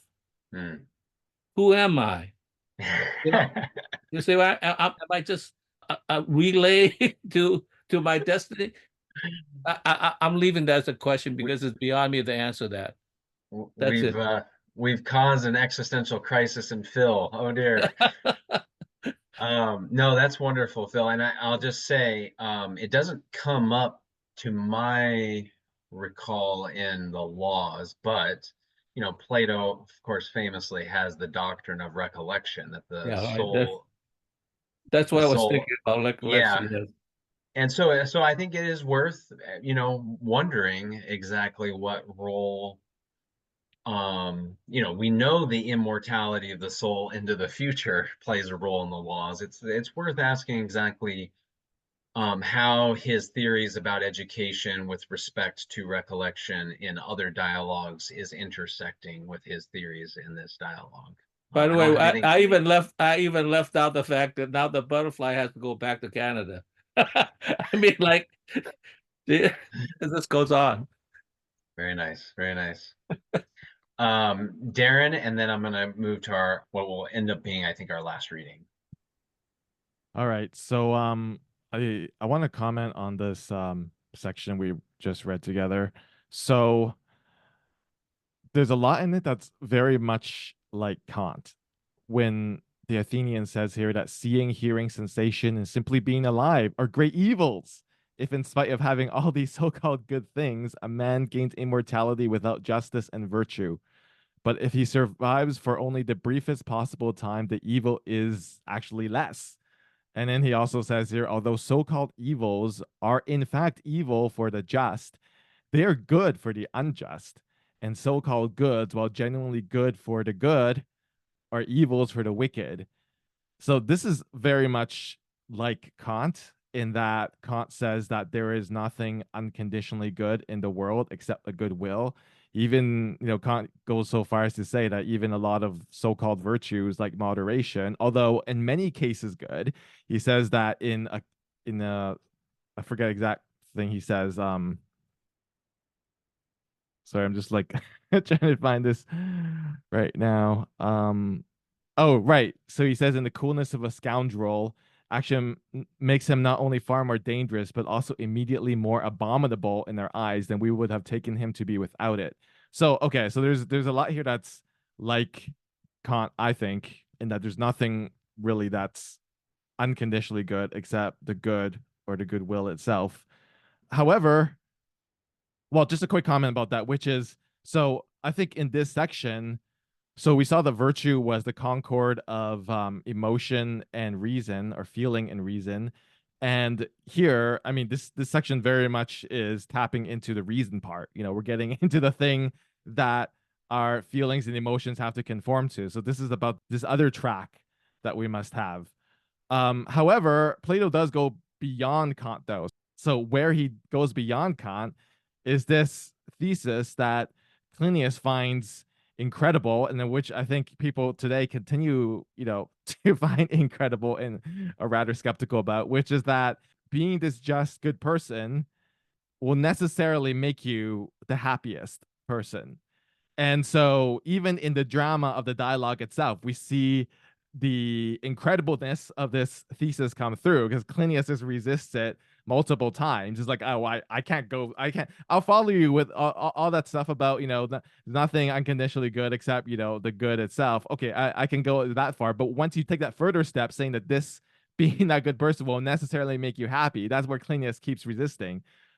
And I'm just gonna say this is my verdict, having read this this section here several times to the conclusion to where we stopped. I don't find the argument here, the Athenians' argument here, to be very convincing or airtight. It doesn't it doesn't make me firmly believe that yes, absolutely, if you're just, you'll necessarily be, happy. I'm not sure it's quite established here, and I don't think we should be surprised by this, because consider that this is actually the same problem in Book 1 of the Republic, and in that text, as we all know, they spend another 300 pages trying to establish this connection. Here, the Athenians trying to establish a connection in 1 page rather than 200 pages. So I'll just wrap up with I have a final thought about this. So I think there are some sort of there's some ways in which convincing, but I feel like a lot of it is really seems more like assertion to me, and I'm not sure it would really convince someone that the just life would really be more pleasant, especially if you use examples we see in other texts like the Republic. However, I think what's interesting, because this is the comment I want to make, is that there's a kind of curious pragmatic argument to this. It's not like a theoretical argument, but it seems pragmatic. So it comes through in a bit of what we did read. So it says here that so this argument, even if it achieves nothing else, will do something to persuade a man to live a just and pious life, And then in brackets later, he says, nobody will willingly agree to do something which would not bring him more pleasure than pain.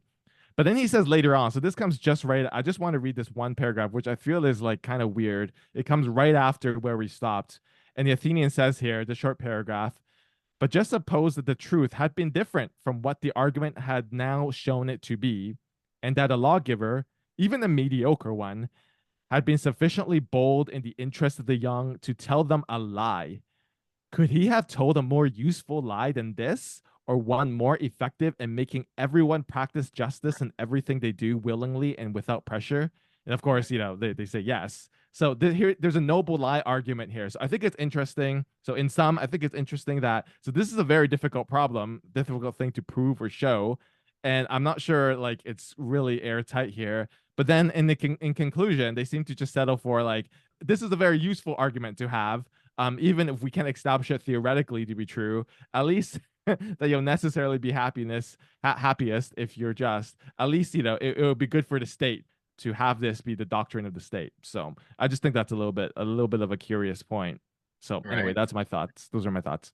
No, that's great, Darren. I thought about including the noble lie passage and drawing all those parallels, and then I thought that'd be one thing too many. But it's a very important and very interesting passage. I agree. I just want to say, you're not the first to notice parallels between Plato and Kant. Christine Korsgaard has a lovely article for those who are interested on the notion of, I think, self-constitution in Plato and Kant, where she draws some interesting parallels. And of course, the big difference, as you said, is that Kant doesn't care whether being good makes you happy. He thinks it's better to be rational than to be happy, whereas Plato thinks, again, happiness is not the aim of the good life, but he does think that you will have a happier life if you are good than if you are bad. And with respect to the quality of the argument here, I really do want to emphasize for people, I mean, this is a little bit of my own scholarly take on Plato, but I really do think that the majority of the Platonic dialogues are written as pedagogical exercises for students, where we're really getting into the nitty-gritty, whereas the laws is intended to be a model of how seasoned philosophers go about doing the work of philosophy after they have completed their training. So what we're getting here is not, I don't think, intended to be some kind of decisive argument. It's supposed to be a synopsis of the work you've already done because you've graduated from Plato's Academy in other works like the Gorgias or the Republic. So you already understand these things.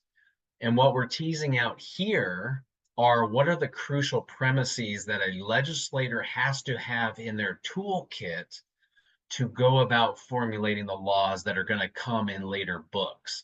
So it is condensed to a point that, yeah, it's not going to be convinced, but Plato's going to say, well, that's because you haven't done all the work that we did in the Republic, and that's being presupposed here.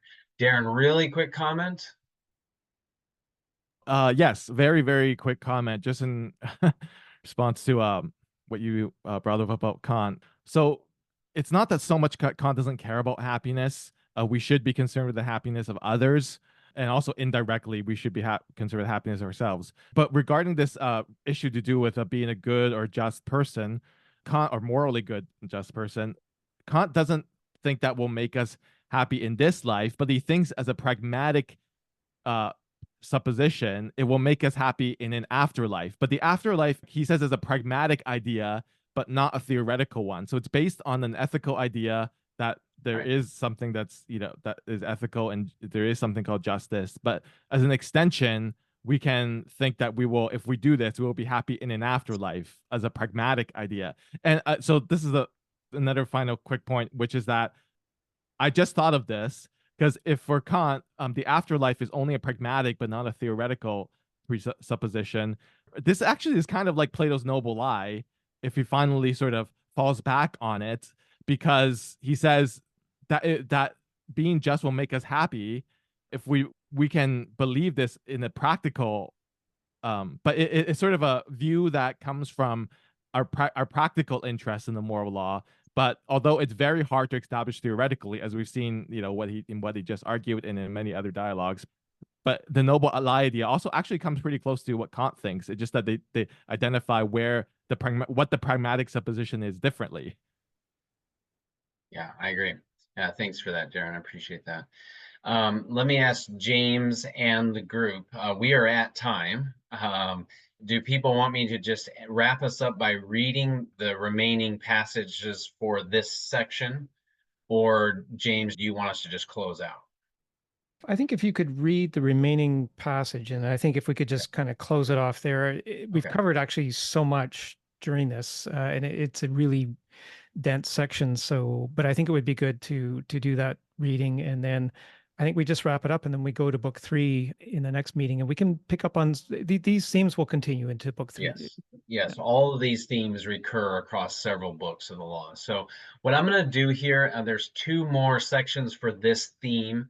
The third theme we've already really covered, so I don't think we need to worry about that. But I'm going to read these 2 sections just back to back so that we can close with these words. So the first one is the section I pulled out on the norms of attraction and accuracy. And then I'll go right into the section on opposing opinion. And I have a little quote from another modern day Platonist there, Elaine Badiou, for those who are following on the handout. Starts with the Athenian, as always.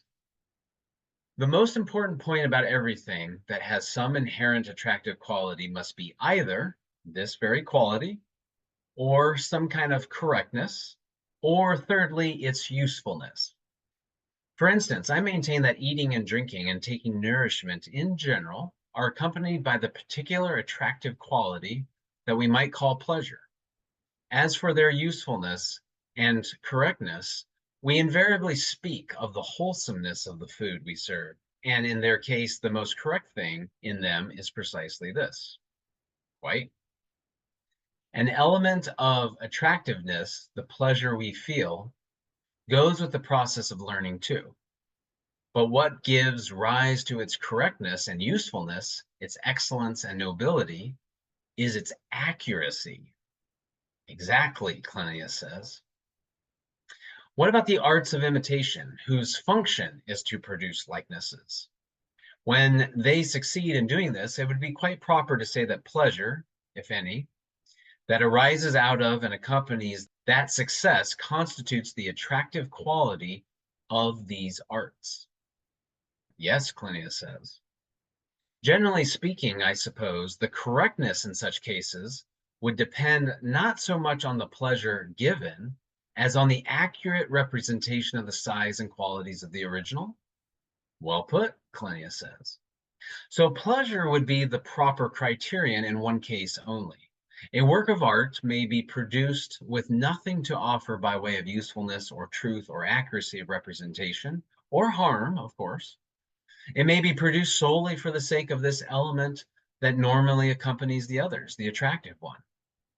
In fact, it is when this element is associated with none of the others that it most genuinely deserves the name pleasure. Cleinias, you mean only harmless pleasure? Athenian, yes, and it is precisely this that I call play, when it has no particular good or bad effect that deserves serious discussion. Quite right, Cleinias says. And we could conclude from all this that no imitation at all should be judged by reference to incorrect opinions about it or by the criterion of the pleasure it gives. This is particularly so in the case of every sort of equality. What is equal, and what is proportional is proportional. And this does not depend on anyone's opinion that it is so, nor does it cease to be true if someone is displeased at the fact.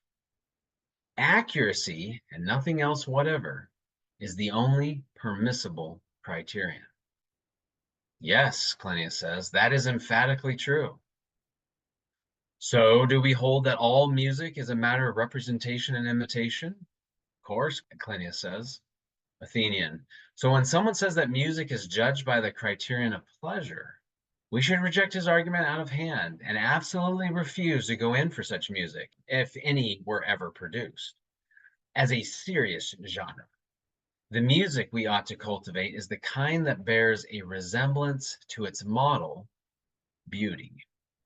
So that ends that first passage, and that was the passage I was referring to earlier when I said beauty would come up as part of the aim here. The second passage, which corresponds very nicely with that, is from 668b to 670a. Athenian, these people, then, who are anxious to take part in the finest possible singing, should apparently look not for a music which is sweet, but one which is correct. And correctness, as we said, lies in the imitation and successful reproduction of the proportions and characteristics of the model. It does indeed, Cleinias says. Athenian, this is certainly so in the case of music. Everyone would admit that all musical compositions are matters of imitation and representation. In fact, composers, audiences, and actors would register universal agreement on this point, wouldn't they? Certainly. So it looks as if a man who is not to go wrong about a given composition must appreciate what it is, because failure to understand its nature, what it is trying to do, and what in fact it is a representation of, will mean that he gets virtually no conception of whether the author has achieved his aim correctly or not. No, virtually none, naturally, Cleinias says. And if he cannot gauge the correctness of the composition, surely he won't be able to judge its moral goodness or badness. But this is all rather obscure. Perhaps this would be a clear way of putting it. What would? Athenian, there are, of course, thousands of representations that strike the eye. Yes. Now imagine someone who didn't know the character of each of those objects that are imitated and represented. Would he ever be able to estimate the correctness of the finished article? This is the sort of point I have in mind. Does it preserve the overall proportions of the body and the position of each in its various parts? Does it hit off the proportions exactly and keep the parts in their proper positions relative to one another?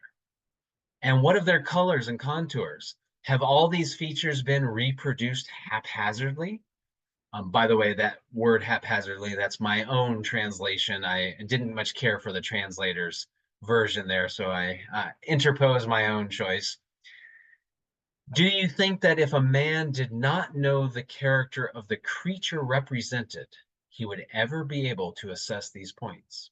Of course not, Cleinias says. Athenian, what if we knew that the thing molded or painted is a man, and that all his parts, with their colors and contours, have been caught by the artist's skill? Suppose a man knows all that. Is he without further ado necessarily ready to judge whether the work is beautiful or falls short of beauty in some respect? In that case, Cleinias says, pretty well all of us would be judges of the quality of a representation. Athenian, you have hit the nail on the head. So anyone who is going to be a sensible judge of any representation in painting and music and every other field should be able to assess 3 points. He must know, first, what has been represented. Second, how correctly it has been copied. And then third, the moral value of this or that representation produced by language, tunes, and rhythms. Apparently so, Cleinias says. We ought not to fail to mention that peculiar difficulty with music, which is discussed much more than any other kind of artistic representation, and needs much more careful handling than all the others. A man who goes wrong on this subject will suffer a great deal of harm because he feels attracted to evil dispositions, and his mistake is very difficult to detect, because the authors hardly have the same degree of creative ability as the actual muses. The muses would never make the ghastly mistake of composing the speech of men to a musical idiom suitable for women, or of fitting rhythms appropriate to the portrayal of slaves and slave-like people to the tune and bodily movements used to represent free men, or again of making rhythms and movements appropriate to free men accompany a combination of tune and words that conflicted with those rhythms.